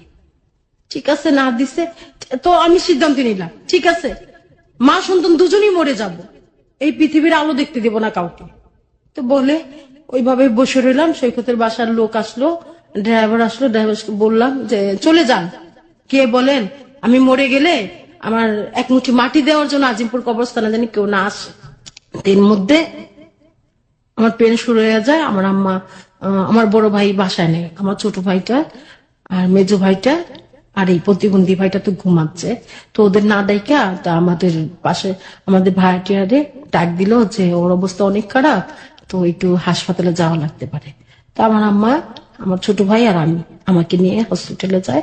ওইখানে যাওয়ার পরে যখন আমাকে সিজারে নিয়ে যায়, তো বয়স কত, তো আমার বয়স তখন আমার আম্মা বলছে 18 বছর। তো বলছে 18 বছর তো এই বয়সে বেবি নিল কেন? তো পরে আর কি করব, সিজার করে যখন আমাকে বেডে দেওয়া হলো তখন মানে আমার কানে শুধু বাচ্চার কান্নার শব্দটা শুনতে পেলাম, চোখ কাঁদছে। তো আমি তো কিছু বলতে পারি না, আমার মাকে বলতে পারি না যে আমার মা কি করবে। তখন এক আঙ্কেল আসলো হসপিটালে, আঙ্কেলকে বললো যে এটাকে নিয়ে যান, এই আপদ নিয়ে যান। তো আঙ্কেল বললো যে আমি কখনো বিশ্বাস করতে পারি না যে নদীর মতো মেয়ে এই কাজ করতে পারে। তা ওখানে ওখানে আমার মা একটা অপমানিত হলো, আমি একটা অপমানিত হলাম। তো ওই সময় তো বললাম, আঙ্কেল আর কিছু বলবেন? না বললে যে এখানে বৃষ্টি তো অনেক কিছু পাওয়া যায়, দিয়ে যায় আর ওকে নিয়ে যায়। আমি দুই চোখ থেকে ওকে কখনো দেখিনি, যে ওকে যখন নিয়ে যায় তখন আমার বুকটা ছিঁড়ে যায়। আমি আমি এক দৃষ্টি দিয়েও আমি ওকে কখনো দেখিনি, এক পলকের জন্য আমি ওর দিকে তাকাইনি। তখন আমাকে আর ওকে তো আলাদা করে রাখা হয়। আমি শুধু ওর কান্নাটা আমার কানে শুনছি, যে হ্যাঁ বেবিটা কাঁদতেছে, আমি বেবিটার কান্নাটা শুনছি। আজও পর্যন্ত আমি আমার বেবিটাকে দেখতে পারি না। ভাই বলে যে ও পাকিস্তানিদের মতো, বাবার মতো এত সুন্দর, এত লম্বা, এত স্মার্ট, কিন্তু আমি আজও আমার বেবিটাকে আমি দেখতে পেলাম না। কেন দেখতে পেলাম না? আমি মা হয়ে কোনোদিন আমার সন্তানের কাছ থেকে বলতে পারলাম না যে আমি তোমার মা, বা ইনি তোমার বাবা। বাবার পরিচয়টা আমি দিতে পারি নাই বিধায় আমি আমার সন্তানের কাছে যেতে পারি না, তার কাছে গিয়ে আমি বলতে পারি না আমি তোমার মা। আমার মতো মায়েরা যেন আর কোনোদিন না হয়। প্লিজ আপনি একটু কন্ট্রোল করুন নিজেকে, বিকজ জীবনের ভয়াবহতম অধ্যায় শুরু হচ্ছে। বাংলাদেশের সামাজিক প্রেক্ষাপটে এটা যে কত বড় একটা প্রবলেম হতে পারে একটা মেয়ের জন্য, এটা আনথিঙ্কেবল, অচিন্তনীয়। আমরা শুরু করেছি মাত্র। এই জায়গাটা আমরা একটু ধীরে ধীরে আপনার কাছ থেকে বিস্তারিত জানতে চাই, কি হলো না হলো স্টেপ বাই স্টেপ। যে আঙ্কেলের কথাটা আপনি বলছিলেন, উনি আসলে কে? উনি আমার আবার এক ফ্রেন্ড। উনি আসলো বেবিটা নেওয়ার জন্য বা কিছু একটা? ওনাকে দাওয়াত দিয়ে নিয়ে এসছে কে? আপনার মা? হ্যাঁ আমার মা। ওনাকে বলেছে সব বিস্তারে? হ্যাঁ ওনাকে বলছে, ওনাকে বলে তারপরে ওনাকে বলছে যে হসপিটালে উনি আসছে, এসে বলতেছে যে ওরে নিয়ে যান আপনি, যে আমার যখন সময় হবে আমি যাবো আপনার বাসায়। আচ্ছা, তো উনি আঙ্কেল জেনে শুনে আপনার বেবিটাকে নিয়ে গেল? হ্যাঁ নিয়ে গেল। এবং যাওয়ার সময় আপনি আপনার বেবিটা দেখেন, ইনফ্যাক্ট কোলে তোলার সুযোগ আপনার হয়নি? আমি আমি যে ভাইয়া সত্যি কথা বলতেছি, আমার বেবিটাকে যখন আমার মা দিয়ে দেয় ভাবে, আমার হাতটা শুধু দেখছি, আমার বেবির হাতটা এত এত সুন্দর। আমার বেবি এখনো সবাই বলে যে ও যদি মেয়ে হইতো না কত ছেলে ওর পেছনে দৌড়াইতো, ও এত সাদা। ঠিক আছে, বলুন তারপর। তো আমি শুধু ওর হাতটা দেখছি আর ওর কান্নাটা আমার কানে এখনো এখনো কোনো বেবি কান্নাকাটি করলে আমার কাছে মনে হচ্ছে আমার বেবিটাই কাঁদতেছে, আমার সেই বেবিটা কাঁদতেছে। তো আমি বেবিটাকে দেখে নিয়ে আঙ্কেল নিয়ে যায়। আঙ্কেল নিয়ে যাওয়ার 1 মাস পরে আমি যখন 10 দিন পরে বাসায় আসি, তো আমার ভাই জিজ্ঞেস করে যে আম্মা ওর, মানে সবাই জানতেছে যে আমার পেটে টিমার হয়েছে। এর মধ্যে আমার আম্মা ছড়া দিচ্ছে পেটে টিমার হয়েছে। আচ্ছা আচ্ছা, টিমার হয়েছে এই জন্য এত বমি করে, এত বমির সাথে ব্লাড আসে, এটা সবাই প্রচার হয়ে গেছে। পরে আম্মা বাসায় আসছি, পরে আমার ভাই জিজ্ঞেস করে আম্মা অপারেশন কেমন হয়েছে? বলে যে না ভালোই, এখন ভালো বলছে ডাক্তার, রেস্টে থাকতে আর দৌড়াদৌড়ি করতে না করছে, যে আস্তে ধীরে সুস্থ হয়ে যাবে। সুস্থ না, আমার আম্মা বলে সুস্থ না হয়ে কই যাবো, ঝাড়ু জুতার বাড়ি খেয়ে তো এখানেই থাকবো। আমার আম্মা এই কথাটা বলতেছে, মানে আমার আম্মার জন্য কাঁদতেও পারতাম না। কাঁদলে বৃষ্টি কথা বলতো, যে আমার কোনোদিন কিছু বলে না, সে গালি দিত, হ্যাঁ গাল বন্ধ করতো, গাল বন্ধ করতো। খুব খারাপ লাগতো ভাই, খুব। আমি এখানে এই জন্য আসছি যে আমি কারোর সাথে অবৈধ সম্পর্ক করি নাই, আমার বুকে একটা বল আছে, আমি মরার পরে আল্লাহর কাছে মুখ দেখাতে পারবো। সবাই শুনুক, সবাই জানুক যে আমাকে যারা যারা বলছে যে আমি অসত্যি, আমার চরিত্র নিয়ে কলঙ্ক দিছে, আমি তো সবাই জানলো যে টিমার হয়েছে, তো সবাই আত্মীয় সবাই দেখতে আসে। যারা মা তো মুখে যা আসে তাই বলে, সহ্য করতে পারি না ভাইয়া, ওই মুহূর্তে না সহ্য করতে পারি না। বেবিটার কথা মনে পড়ে, সৈকতের কথা মনে পড়ে। যখন 40 দিন পার হয়ে যায় তখন ওদের বাসায়, 2 মাস পরে ওদের বাসায় যাই। যাওয়ার পরে বললাম যে বাবা আপনার তো একটা নাতি হয়েছে, তাকে তো একবার দেখতেও যাওয়া তো প্রয়োজন মনে করলেন না, একটাবার খোঁজও তো নিলেন না। তা বলে যে আমার যদি নাতি হয় তা আমার নাতি আমার বাসায় আসবে, মানে তারাও তখন অস্বীকার করলো, কিন্তু তারাই কিন্তু ফার্স্ট ট্রিটমেন্টটা করাইছে। আমার কথা বলার পরে আমি কিছু করলাম না, চলে আসলাম ওদের বাসায়। আমার কিছু কাপড় চোপড় ছিল, নিয়ে চলে আসলাম। আর একটা চিঠি লিখে ওর বাবা আবার দেখতেছে যে ওর বাবা সৈকতের চিঠি ছাড়তে যেতেছে, তখন আমি ওর বাবার খামের মধ্যে একটা চিঠি লিখে দেখলাম যে আমি অসতী না, আমি কলঙ্কিত হলাম, আমি একজন মা হয়ে পৃথিবীতে একটা সন্তান জন্ম দিছি, সেটা অবৈধ, কিন্তু নবীর কলমা বা সরাকারে বলে সেটা আমি শুনি নাই, কিন্তু সত্যি সত্যি একটা সন্তান জন্ম দিছি, সেই সন্তান তো তোর, তোর না, একটা নরপিশাচের। তুই একটা নরপশুর মতো করে ঝাঁপিয়ে পড়ছস, সে নরপিশাচের ঘরে আরেকটা নরপিশাচ জন্ম নিল। শুধু এই কথাটাই বলে দিলাম। তো চিঠিটা দিয়ে চলে আসলাম ওদের বাসা থেকে। তো ওর পরে ওর বাবাকে বলছে যে ও যেন এই বাসায় কোনোদিন না আসে, মানে আমি যেন না চাই কখন ওই বাসায়। তা আমি যাই না, আমার তো এমনি যাওয়া হবে না, যেহেতু আমার সন্তান কর বাবাও স্বীকার করলো, তো ও ছেলে করতে কতক্ষণ। তা আমি আর ওই বাসায় যাই না। তা ময়মনসিং এর বাড়িতে পরে 6 মাস পরে বাড়িতে ময়মনসিং এর বাড়িতে গেলাম, গিয়ে ঘরটা ঝাড়টা দিতেছি, এর মধ্যে দেখি দোকানে নতুন ভাড়াটিয়া। তাই আমি বললাম যে দাদা, তো ওরা কি ভাড়া দেয় না দোকানের? পরে ওই গোবিন্দ দাদা বললো যে দোকান তো দাদাভাই বিক্রি করে দিচ্ছে। আচ্ছা, একটু থামাই আপনাকে এখান থেকে, আমি একটু জাস্ট পিছনে যাব। সন্তানটা আপনার হলো এবং সন্তানকে নিয়ে গেল আপনার কোন এক আঙ্কেল, রাইট? এবং সে তার পরিবারের সন্তানকে বড় করছিল। কি পরিচয়ে বড় করছিল? তারা মানে 6 মাস পর্যন্ত তারা রাখছে, তারপর আমার খালা নিয়ে গেছে। ওখান থেকে আপনি এটা পরে খালা? আসতেছে। আচ্ছা, পরে আসছেন। আচ্ছা, বলুন। হ্যাঁ, তারপর? তো ময়মনসিং 6 মাস পরে আমি তো ময়মনসিং যাইতেছি। ও দোকান বিক্রি করে দিয়েছে? হ্যাঁ, দোকান বিক্রি করে দিয়েছে। তো আমি গিয়ে ওখানে গিয়ে শুনতেছি যে দোকান বিক্রি করে দিছে। তো খুব খারাপ লাগলো যে আইসা বাসায় আইসা কিছু বললাম না। যখন আমার বেবি হলো ফেব্রুয়ারির 8 তারিখ, আর আইসা আমি কিছু বললাম না, দোকান বিক্রি করে দিছে। তো মনটা খুব খারাপ, তাই বাসায় চলে আসলাম। তো এই আমার ভাই আবার ওই কিছু পোস্টার করবে, ওই এমপি নমিনেশন পাইছে। তো আমার ভাই যেদিন পোস্টার করবে তার আগের দিন মানে বুধবার দিন রাত্রে একটা বিচার হয়। তাই বিচার আমার ভাইকে ডাকে যে সুজন ভাই বিচারটা করে দিয়ে যান, আমাদের জায়গা জমিনের ব্যাপার, বিচারটা করে দিয়ে যান, যে ওরা ওয়াল ভাঙতেছে, মানে কি ব্যাপারে সেটা জানি না। তো আমার ভাই বিচার করে 2 পক্ষকে মিটমাট করে দেয়। তা আসার পথে আমার ভাইকে গুলি করে আগস্টের 8 তারিখ। আমার বেবি হয় ফেব্রুয়ারির 8 তারিখ, আমার ভাই মারা যায় আগস্টের 8 তারিখ। গুলি করার পরে উনি মারা যান? হ্যাঁ, আমার ভাই গুলি খেয়ে যেখান থেকে নাজিমউদ্দিন রোডে আসে, ওই গুলি করে জেলখানার ঢালে। বিভিন্ন পত্রিকায় মিডিয়াতে আমি আমার ফ্যামিলি অনেক ছবি এসছে, অনেক পত্রিকা। এখন আমার ঘরে এত পত্রিকা আছে। ওই সময়কার? হ্যাঁ, ওই সময়কার 2002 সালে ম্যাগাজিন পত্রিকা অনেক আছে, অনেক মিডিয়াতে আসছে আমি। তখন ফিল্ম ছিলাম। তো আমার ভাই 8 তারিখে মারা যায়। তখন তো আর আমি আমার সন্তানের কথাই ভুলে গেছি। আর ভাই যখন মারা যায় তখন হসপিটালে নিজে নিজে হসপিটালে যায়, সবাইকে ফোন করে জানায় দেয় আমাকে অমুক বাড়িতে ওরা গুলি করছে। আমার ভাই নিজের মামলা নিজে করে যায়, গুলি খাওয়া অবস্থায়। সে নিজের বুকের থেকে রক্ত নিয়ে চিঠি লিখে, আপনি চিনবেন জেলখানা ঢালে মাকড়সা মাজার যেটা, এখানে একটা বক্স আছে, বক্সের মধ্যে চিঠি ফেলে যায়। তো ওই চিঠি আমরা অনেক পরে, ওই খাতেম আবার আমাদের পরিচিত, উনি অনেক পরে আমাদের চিঠিটা দেয় যে তোমার মামলাতে কাজে লাগতে পারে। উনি কতক্ষণ পরে মারা যায় গুলি খাওয়া? ও গুলি খায় 10:30টায়, মারা যায় 11:30টায়। নিজে নিজে পুলিশের কাছে গেল? তার হাসপাতালে নিয়ে যায়নি? না, হাসপাতালে তো যাইতেছে, যাওয়ার পথে যে পুলিশের গাড়িগুলো, টল গাড়িগুলো থাকে না, ওই টল গাড়িতে দেখছে যে গুলি খেয়েছে। হ্যাঁ, আব্দুল গফুর। হ্যাঁ, ওই ওনার নামটা আবার এখন মনে হচ্ছে কেন আমাদের ফাইলের মধ্যে আছে।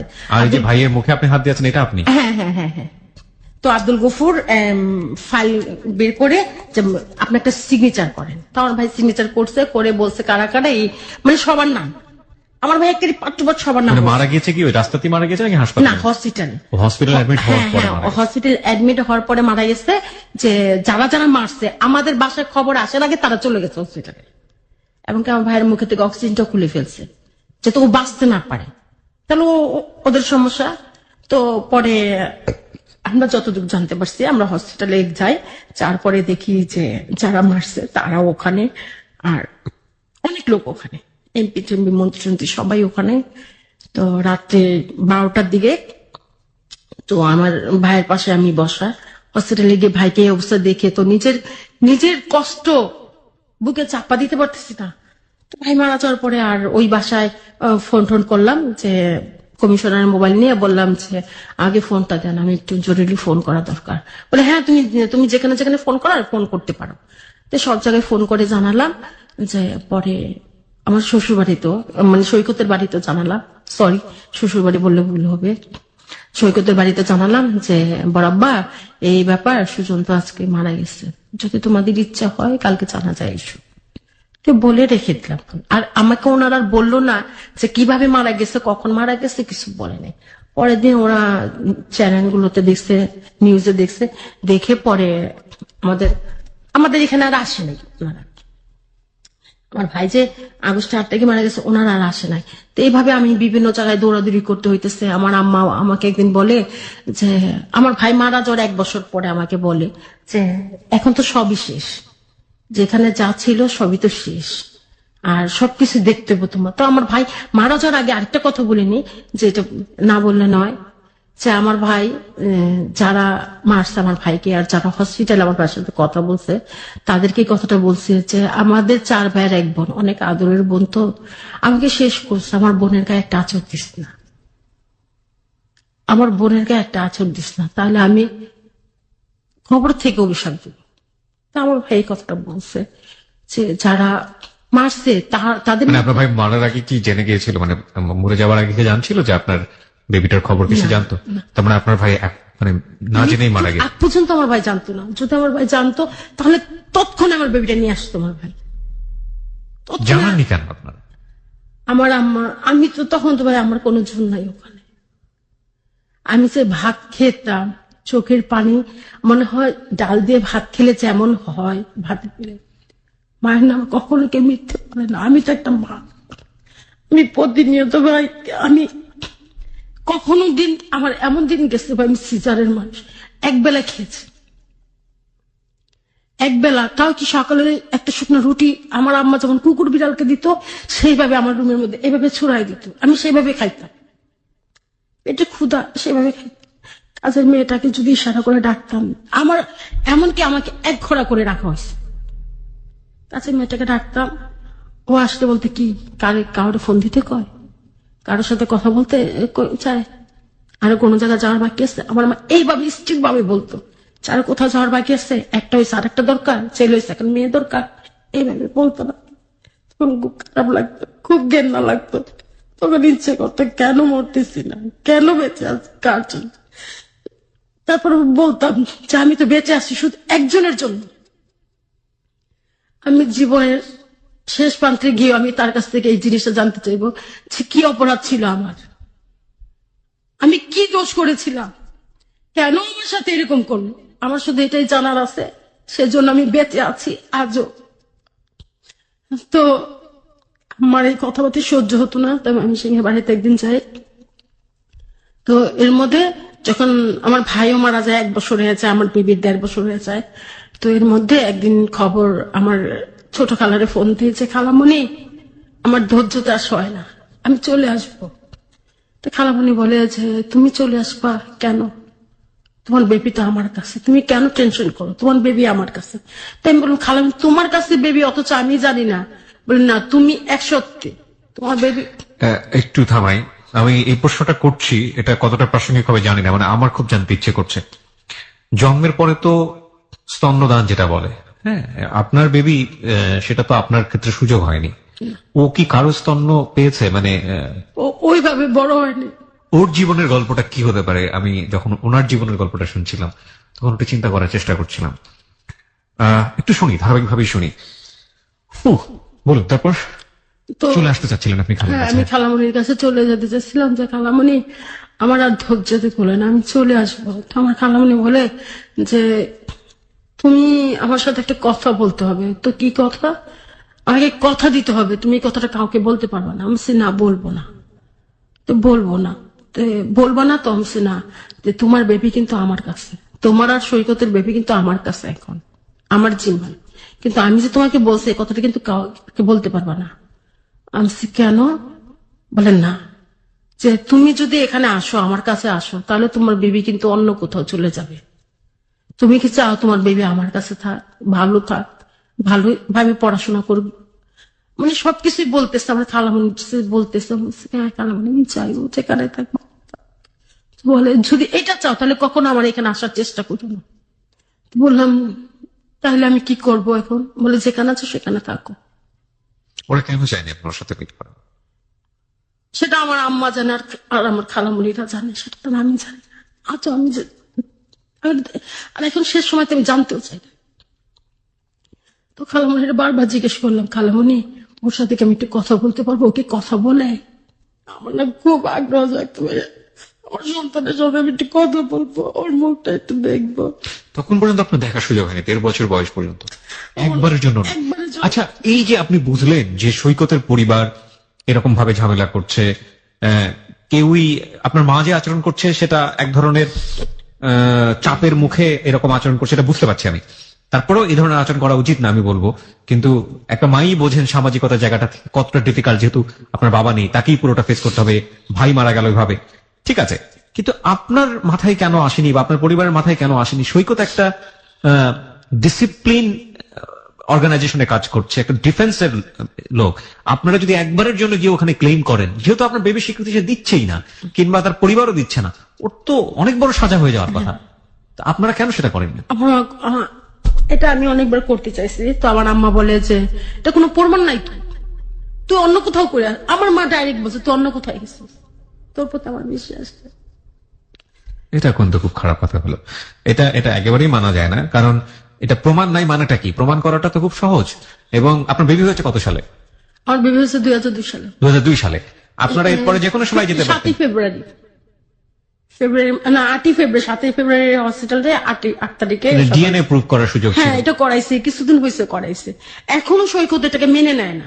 সৈকত মেনে নেয় মানে সৈকত নিজের জায়গা থেকে স্বীকার করে না। তাহলে ডিএনএ প্রুভ করলেন কিভাবে? ওই আমার খালার বাসা বেড়াইতে যায়, এটা তো অনেক কাহিনী হয়েছে ভাই, হ্যাঁ। এটা বলবো যে ওইখানে তো আমি এটা পরে আসছি। আচ্ছা, সিরিয়ালি আসি আমরা। হ্যাঁ বলুন, তারপর? তো 1.5 বছর হয়ে গেছে আমার ছেলের, আমি তো বলতেছি যে খালামুনি ওকে কথা বলতে পারে, ওকে কথা বলে, ও কি কাউরে মা বলে ডাকে। আমার না খুব জানতে ইচ্ছে করলো ভাই যে খালামুনি ও দেখতে কার মতো, বলে ও দেখতে রাজাকারের মতো। ও বলতে এই খালামুনি বলতে ও দেখতে অভিজ্ঞ রাজাকারের মতো। দেশে স্বৈরাচার আছে না তোমাদের বাংলাদেশে, ওই রকম। আমি কিছু বললাম না, তার যেহেতু দিবে না কথা বলতে, বললাম না। ওর যখন 2.5 বছর বয়স তখন সৈকত আসলো। আসার পরে দেখেন যে এত বড় একটা অ্যাক্সিডেন্ট করার পরও ও যে কিভাবে বড় বড় কথা বলছে আমার সাথে, সেগুলো আসতেছে। এতটা অত্যাচার করছে আমার উপর, এতটা টর্চার করছে। তো ময়মনসিংহের বাসায় আমরা তখন আমার ছোট ভাই, আমরা ওই বাসায়, আম্মাই এখানে থাকতেছে, আমরা ওই বাসাতে একটা দখল দরকার আছে, যেহেতু আমার বাবাটা চলে গেছে, আমার বড় ভাই ছিল, তাকে ভয় করতো। এখন তো আমাদের ভয় করার লোক নাই, আমাদের যে ভয় করবে সেই লোকটাও নাই, আমাদের শাসন করবে সেই লোকটাও নেই। সেই সুবাদে সবাই বললো যে তোমাকে এখন ঘন ঘন ময়মনসিংহ থাকতে হবে। সবাই আর কি একটু করলো যে তা নাহলে এই পাড়িটা হাতছাড়া হয়েছে। তো আমি ময়মনসিংহ যাতায়াত করতেছি, এর মধ্যে সৈকত গেছে। তো আমিও চিন্তা করলাম কি যে মেজদাকে বাসায় রাখলে মনে একটু সাহস পাবো। সৈকতের ছোট যেটা, তো ওটা আবার খুব ভালো, ও আবার খুব ভালো। যখন আমার বেবি, ওই কথাটা বলতে ভুলে গেছি যে আমার বেবি কনসেপ্ট করছে পরে, চিঠি পাঠাইছে পরে ওই বাসায়। তো ও একদিন চিঠি পাঠায় যে তুই টেনশন করছিস, শুধু একবার বল, তুই শুধু সবার সামনে বল যে সবার সামনে স্বীকার করবি আমি তোর বেবির বাবা, আমি তোকে মেনে নেব, পৃথিবীর যতই বাধা আসুক আমি মেনে নেব। আমি বলছি না, তুই যেটা করস না সেটা আমি তোর, এই দোষটা আমি তোর মাথায় চাপাবো না। যে পাপ করছে তাকে পাপের বোঝা বইতে হবে, তুই তো না, এই পাপের ভাগে তুই না, তুই কেন পাপের বোঝা নিবি? আমার কলঙ্কের বোঝা আমারটা আমার মাথা থাক, আমার থেকে আরেকজনকে ডাক দেবো কেন? আমারটা আমার থাক, আমি কলঙ্কিত হয়েছি, আমি অন্যায় করছি, আমারটা আমার কাছে থাক, আমারটা অন্যজনের কাছে যাওয়া তো দরকার পড়ে না। তো ওর এইভাবে বলার পরে তো আমি আবার ময়মনসিংহের বাসায় ওরে রাখলাম যে মেজদা তুই থাক এখানে, তুই থাকলে আমার একটু সাহস হয়, একটু বল হয়। তো মেজদা ওই বাসায় থাকলো। এর মধ্যে আমি ওই বাসায়, তো ওই বাসায় তো শওকত গেছি, বাসায় গিয়ে বলতেছি গাড়ির চাবিটা দে। উনি দেখেন আমার বেবিটা হওয়ার 2 বছর পরে ওর সাথে আমার দেখা, ওই যে সেই মে মাসের 21 তারিখে ও চলে গেছে 2001 সালে। আর 2003 শেষে 4-এর দিকে ওর সাথে আমার দেখা, ফার্স্ট দেখা আমার ওর সাথে, আমার বেবি হওয়ার 2 বছর পরে। তো বলতেছে যে মানে আমি কেমন আছি সেটা তো প্রশ্ন না, আমি কখন আসছি সেটাও কিছু না, গাড়ির চাবি কোথায়, গাড়ির কাগজ কোথায় সেটা দিয়ে। বলছে কেন? এই গাড়িও আমার, এই বাড়িও আমার, কে বলে? আমি বলতেছি। আচ্ছা। তোর এখানে কিছু না। তো এই কথা বলার পরে একটা বেড়াডি নেয়, নিয়ে আমার এই যে দেখেন এখানে সেলাই আছে, মাথায় একটা বাড়ি দেয়। মাথাতে একটা বাড়ি দেয়, আমি অজ্ঞান হয়ে পড়ে যাই, সাথে সাথে পড়ে যাই। পড়ে যাওয়ার পরে আমার মাথাটাতে ফেটে যাওয়ার ছোট ভাই নিয়ে আমাকে ব্যান্ডেজ ট্যান্ডেজ সেলাই, এখানে 2টা সেলাই হয়, সেলাই টেলাই করে নিয়ে আসে। পরে দেখি যে গাড়ি নিয়ে চলে গেছে, অলরেডি গাড়ি নিয়ে চলে গেছে সে। নাম এক মেয়ের সাথে প্রেম করতো, সেই মেয়ের বাসায়। এই জায়গাটায় প্রিয় শ্রোতা আমরা ছোট্ট একটা বিরতি নিতে চাই। একেবারে শেষ ভাগে ফিরবো আমরা অনেক অনেক প্রশ্ন নিয়ে। কেমন আছে এই বেবি, আদৌ বেঁচে আছে কিনা, বা অনেক অনেক প্রশ্ন, অনেক জিজ্ঞাসা। কেমন আছে আমাদের নদী, কিছুটা হলো আজ করতে পারছি, বাট রিসেন্ট কি অবস্থা, সবকিছু নিয়ে আমরা ফিরবো ছোট্ট একটা বিরতির পর। মাত্র 5 মিনিটের ব্রেক। আপনারা সবাই শুনছেন close up presence hello 8920 ABC radio FM 89.2 এ। আমি আরজে কিবরিয়া আপনার সাথে আছি। 5 মিনিট পর আরো একবার ওয়েলকাম করছি ক্লোজ আপ প্রেজেন্স হ্যালো 8920 তে। আমি কিবরিয়া আপনার সঙ্গে আছি। আপনারা শুনছেন এবিসি রেডিও এফএম 89.2। শীতের এই রাতে যারা জেগে আছেন আমাদের সাথে এবং যারা অনুভব করছেন অন্তর থেকে আজকে এই নদীর জীবনের গল্পকে, তারা আসলেই শীতকে কতটুকু ভুলে যেতে পেরেছেন সেটা আমরা ফেসবুকের এসএমএস গুলো দেখলে বুঝতে পারি। ঠিক আছে, আমরা আবারও ফিরছি নদীর কাছে। বলুন নদী, তারপর? ও পরে এক মেয়ের সাথে প্রেম করে, যে মেয়েকে নিয়ে আসে আমার বাসায়, ময়মনসিংহের বাসায়। ওখানে এসে এর সাথে ফিজিক্যাল রিলেশন করে। আপনার ময়মনসিংহের বাসায় সে কিভাবে আসবে? বাড়িটা তো আপনার। হ্যাঁ, বাড়িটা আমার, যেহেতু বাড়িটা আমার ওইখানে। এখন তো আর আমার বর্তমানে কেউ নাই, আমার বড় ভাই নাই, আর আমার বাবা নাই। এখন উনি ওই বাসায় রেগুলার আসা যাওয়া করতেছে, থাকতেছে, এবং যখন ওনার প্রয়োজন পড়ে আমার এই চোখের সামনে নিয়ে আসে, ওই রুমের মধ্যে ফিজিক্যাল রিলেশন করে। এগুলো দেখে আমার ঘেন্নায়, আমি এক সময় মানে বাড়ি কি ছেড়ে চলে ময়মনসিংহের আসি। বাড়িটা কি আপনার দখলে নাই? না, এখন আর আমার দখলে নাই। তো এক সময় তো দেখা যায় যে বাড়িতে, আমি যখন বাড়িতে যাই তখন আমার সাথে খারাপ বিহেভ করে। তো আমার বাবার ওই জিপের কথাটা বলছিলাম, যে গাড়ি, জি। হ্যাঁ, সেই গাড়িটা এক সময়তে দেখা যায় যে ওরাই ইউজ করে। ওই গাড়িটা আমরা পাচ্ছি না, ওইভাবে আমরা পাচ্ছি না, যেহেতু আমাদের, আমরা পাচ্ছি না। তো এই গত বছর, আগের বছর আমরা গাড়িটা বিক্রি করে দিই, মানে ওয়ার্কশপে বিক্রি করে দিই 80,000 টাকায়, তো বিক্রি করে দিই। তো পরে ওইখান থেকে ও 40 থেকে 50,000 টাকাও নিয়ে যায় গাড়িটা বিক্রি করে। আমি যেখানে যা করতেছি সবকিছু ও শেয়ার করতেছে। বাট এটা সুযোগটা পেতো কিভাবে, মানে হাউ ইট ইজ পসিবল? আমি যদি কোথাও যাইতাম, যে মানে কোথাও যাইতেছি, যে আমি ওই কাউরে যদি বলি যে আমি গাড়িটা বিক্রি, অত গাড়িটা তো এখানে ছিল, এখান থেকে তো আমি নিয়ে যেতে হবে ওখানে। আমাদের ওখানে তো গাড়ি রাখার স্কোপ নাই ভাই, যেটা সত্য কথা বলতে আসছি। ওইভাবে বলা তো আমার অনেক কিছু ফুটানি টুটানি করে বলে তো আমার দরকার পড়তেছে না। তো আমাদের এখানে গাড়ি রাখার কোনো জায়গা নেই, তো এখানে গাড়িটা থাকে। তো এখান থেকে গাড়িটা নিয়ে গেছি, ওখানে বিক্রি করবো। এখানে গ্যারেজ টেরেজ চানকার পোলে ঠিকঠাক করে আসছে। তো ওনারা বলছে যে আপু এই দিব। তো ঠিক আছে, আমি যাওয়ার আগে ও টাকা নিয়ে চলে আসে। ওকে দিবে কেন? ওকে দিবে কেন? কাগজপত্র দেখাইছে না, কাগজপত্র কিছু কিছু কাগজপত্র থাকে না বাসায়। কাগজপত্র ওর কাছে থাকবে কেন? না, কাগজপত্রটা ছিল ময়মনসিংহ থেকে, যেহেতু আমি কাগজপত্র আনতে গেছি, কাগজ নিয়ে আসছি। আমি অর্ধেকটা পাইছি, অর্ধেকটা পাইনি। যেহেতু ও ময়মনসিংহের বাড়িতে, যেহেতু ও থাকতেছে অলরেডি, ওখানে কোথায় কেসে খুঁজতেছে, শুধু পাচ্ছে না আমার দলিলটা। ওই যে দলিলটা, আমি আর আমার বাবা জানি যে দলিলটা কোথায়। দলিলটা যদি পেতো, এতদিনে বাড়িটা অলরেডি বিক্রি করে দিত। আমি এটাই জানি যে বাড়িটাও অলরেডি বিক্রি করে দিত। আমি কিছু পার্টিকুলার কিছু কোশ্চেনে যাই, আপনি কোশ্চেনগুলোর অ্যান্সার দেন। বাড়িটা কি আপনার দখলে আছে না নেই?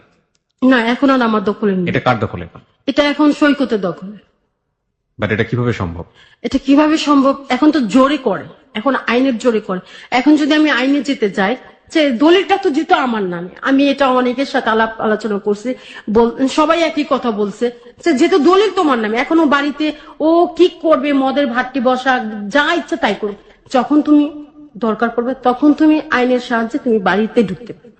তুমি, তোমার বাড়ি তোমার কাছে, তুমি কাগজপত্র দেখায় তুমি বাড়ি পেয়ে যাও। হ্যাঁ, তো আপনি করছেন না কেন সেটা? আমি সেটা করতেছি না, যেহেতু আমার সন্তানের পরিচয় আমি দিতে পারতেছি না, ও আমার সন্তান মেনে নিতেছে না।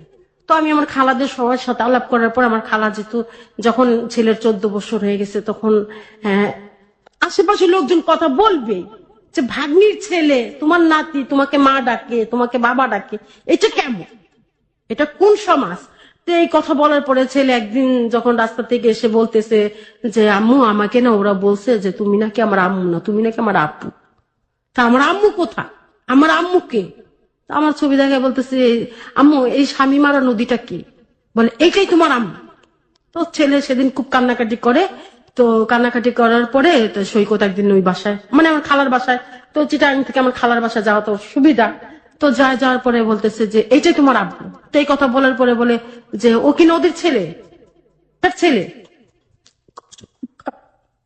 মানে খারাপ ভাষায় কথা বলছে। পরে আমার খালামণি মানে খুব 2-3টা চর মারে। চর মারার পরে বলে, শোন, আমার মেয়ে কখনো ছিল না আর অসতী ছিল না। আচ্ছা, আপনি আমাকে একটু বলেন, আমি কিন্তু প্রশ্নটার অ্যান্সার পাইনি। এই যে এই 12 কাঠার বাড়ি, এটা কি আপনার দখলে এখন? জি না, এটা কার দখলে? সৈকতের দখলে। সৈকতের দখলে। তো আপনার কাছে তো দলিল আছে, জি। তো আপনি দখল নিচ্ছেন না কেন? আমি নিচ্ছি না যে আমার ভাইদের উপরে কোনো ঝড় আসুক, আমি সেজন্য আমি নিচ্ছি না। আমি চাই না যে আমার ছোট ছোট ভাইদের উপরে কোনো ঝড় আসুক, তাদের উপরে কোনো বিপদ ঘনে আসুক। আমি এই জন্য মানে পুরো ঘটনাটা আপনি চাচ্ছেন না এখানে ফ্ল্যাশ? না না, আমি কিছু চাচ্ছি না। ওকে প্রিয় শ্রোতা, এই বিষয়টা উনি ফ্ল্যাশ করতে চাচ্ছেন না। সুতরাং এই বিষয়টা আমার জন্য তেমন একটা ইম্পর্টেন্টও না। আসলে বৈষয়িক ব্যাপারটা ওনার একান্তই ব্যক্তিগত ব্যাপার। তবে উনি কেন ফ্ল্যাশ করতে চাচ্ছেন না, সেই জায়গাটা থেকে ওনার এক ধরনের আতঙ্ক আছে। সেই আতঙ্কের বিষয়টা আমরা আনতেও চাই না রেডিওতে। একটা জিনিস আমাকে বলেন, আপনার সন্তানের বয়স এখন কত? 14 বছর। ও কোথায় থাকে? ও কলকাতা হাওড়া থাকে। ও বাংলাদেশে নেই? ও কলকাতার হাওড়াতে থাকে। ও আপনাকে কি হিসেবে জানে? ওর সঙ্গে কথা হয়, আপনার কমিউনিকেশন হয়? আমি ভাইয়া ওর সাথে আজ পর্যন্ত একটা কথা বলতে পারিনি। ওর ওর ওর বয়সটা কি ভাইয়া আমার কানে এখনো পর্যন্ত আসে নাই। কেন আসে নাই আমি এখনো পর্যন্ত শুনতে পারি না যে ও মা বলে কিভাবে ডাকে, কে কাকে ডাকে, কিভাবে ডাকে, মা কি, আমি এখনো শুনতে পারি না।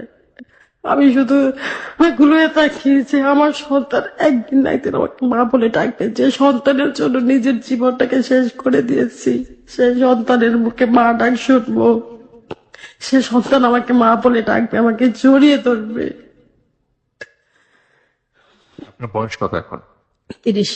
আপনি তো বিয়ে শাদী করেন না। কেন করেন? আমি কেন করিনি, আমার অনেক বিয়ের প্রপোজ আসছে। এক ছিল আমার এক রিলেটিভ, উনি এখন ডিউটিতে আসছে। উনি অনেক বলছেন, এখনো বলে আমি কখনো আর বিয়ে করব। আমার বিয়ে করার আগে আমার সব স্বপ্ন শেষ হয়ে গেছে। আমি তো নিজে ঠকে গেছি, আমি আরেকটা পুরুষকে কিভাবে ঠকাবো? আমি চাই না যে, আমি নিজে ঠকে গেছি, আমি আরেকজনকে ঠকাতে চাই না।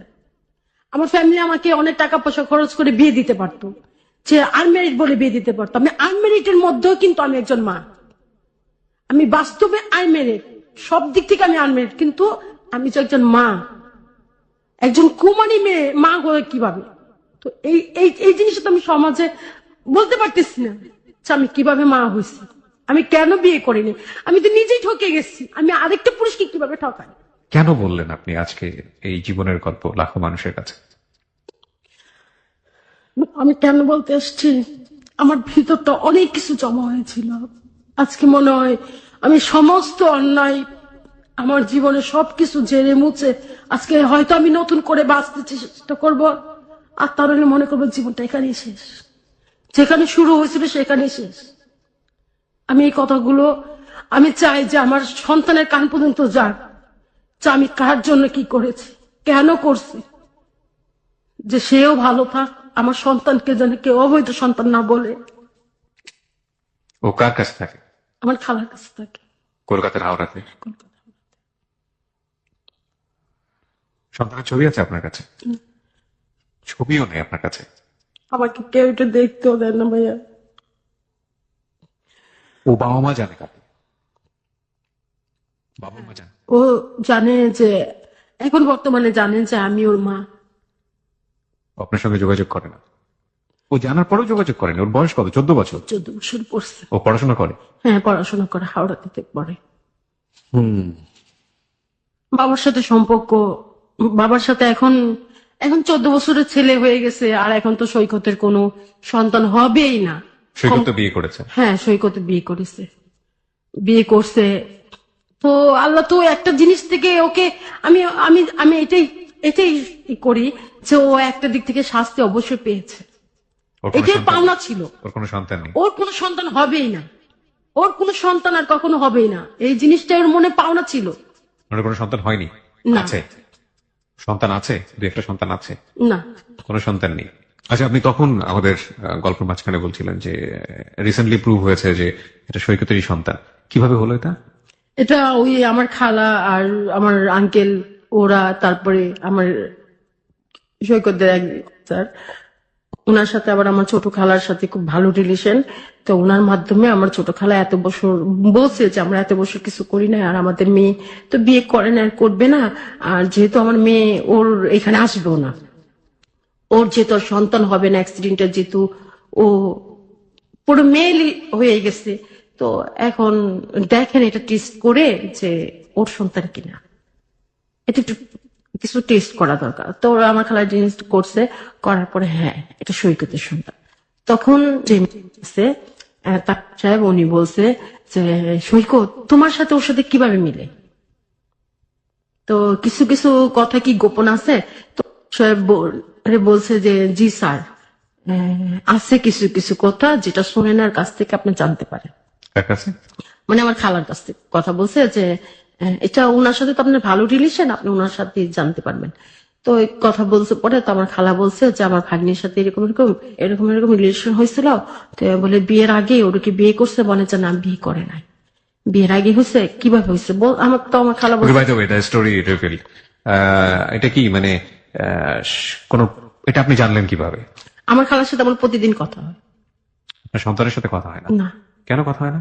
আমার সন্তানের সাথে কথা হয় না। ও কি চায় না বলতে আপনার সঙ্গে কথা? না, ও আমাকে ঘৃণা করে। আমার সন্তান আমাকে বলে, সেই কথা আমি বলতে চাচ্ছিলাম না, আমার মতো অনেক মায়ের কষ্ট পাবে। আমরা শুনতে চাই না এই কথাটা, না শোনা আমার কথাই। মতো অনেক অনেক মায়েদের বুক ফেটে যাবে। আমার সন্তান যে কথা বলছে, আমাকে নিয়ে যে মন্তব্য করছে, যে কোনো মায়ের সন্তান যেন কোনো মাকে নিয়ে এই ধরনের মন্তব্য না করে, আমার এটাই আল্লাহর কাছে চাওয়া, যে সন্তানের জন্য আমি জীবনে কিছু করলাম না। Let's end the story. Nothing to say, কিছুই বলার নাই। Speechless, totally speechless. এরকম মোমেন্ট হ্যালো 8920 আমার জীবনে বহুবার এসছে, আবারও আসলো, অবাক হব না। এর চাইতে হয়তো ভয়াবহ কিছু একটা সামনে অপেক্ষা করছে। পৃথিবীর প্রত্যেকটা মাকে যে যে অবস্থায় আছে, আজকের এই অনুষ্ঠানে শেষে শ্রদ্ধা জানিয়ে, স্যালুট জানিয়ে এই গানটা ডেডিকেট করে আজকের অনুষ্ঠানটা শেষ করব। আমার কাছে কিছুই বলার নেই। মা আল্লাহর শ্রেষ্ঠ নিয়ামত, এবং মা যে মাই হন না কেন, সেটা যদি সে মা যদি পতিতালয়ের হন, সে মা যদি কারওয়ান বাজারের এই যে রাস্তা দিয়ে হেঁটে যায়, এখানে ফুটপাতে অনেক মাই তার ছোট ছোট সন্তান নিয়ে রাতের বেলা ঘুমিয়ে থাকে, মাথার উপর এই সন্তানটার পরিচয় আছে কিনা জানা নেই, এরকম মাও হন, কিংবা আজকের এই মায়ের মতো মা হন, প্রত্যেকটি মার প্রতি অন্তর থেকে শ্রদ্ধা জানিয়ে, লাখ লাখ মানুষের প্রতি শ্রদ্ধা জানিয়ে আজকের এই অনুষ্ঠানটা শেষ করতে চাই। এই কান্না কোনোদিন শেষ হবে না যতদিন উনি বেঁচে আছেন, এবং এই কান্না থামানোর শক্তি আমার আপনার কারোরই নেই। এটাই শেষ কথা আজকের এই অনুষ্ঠানের।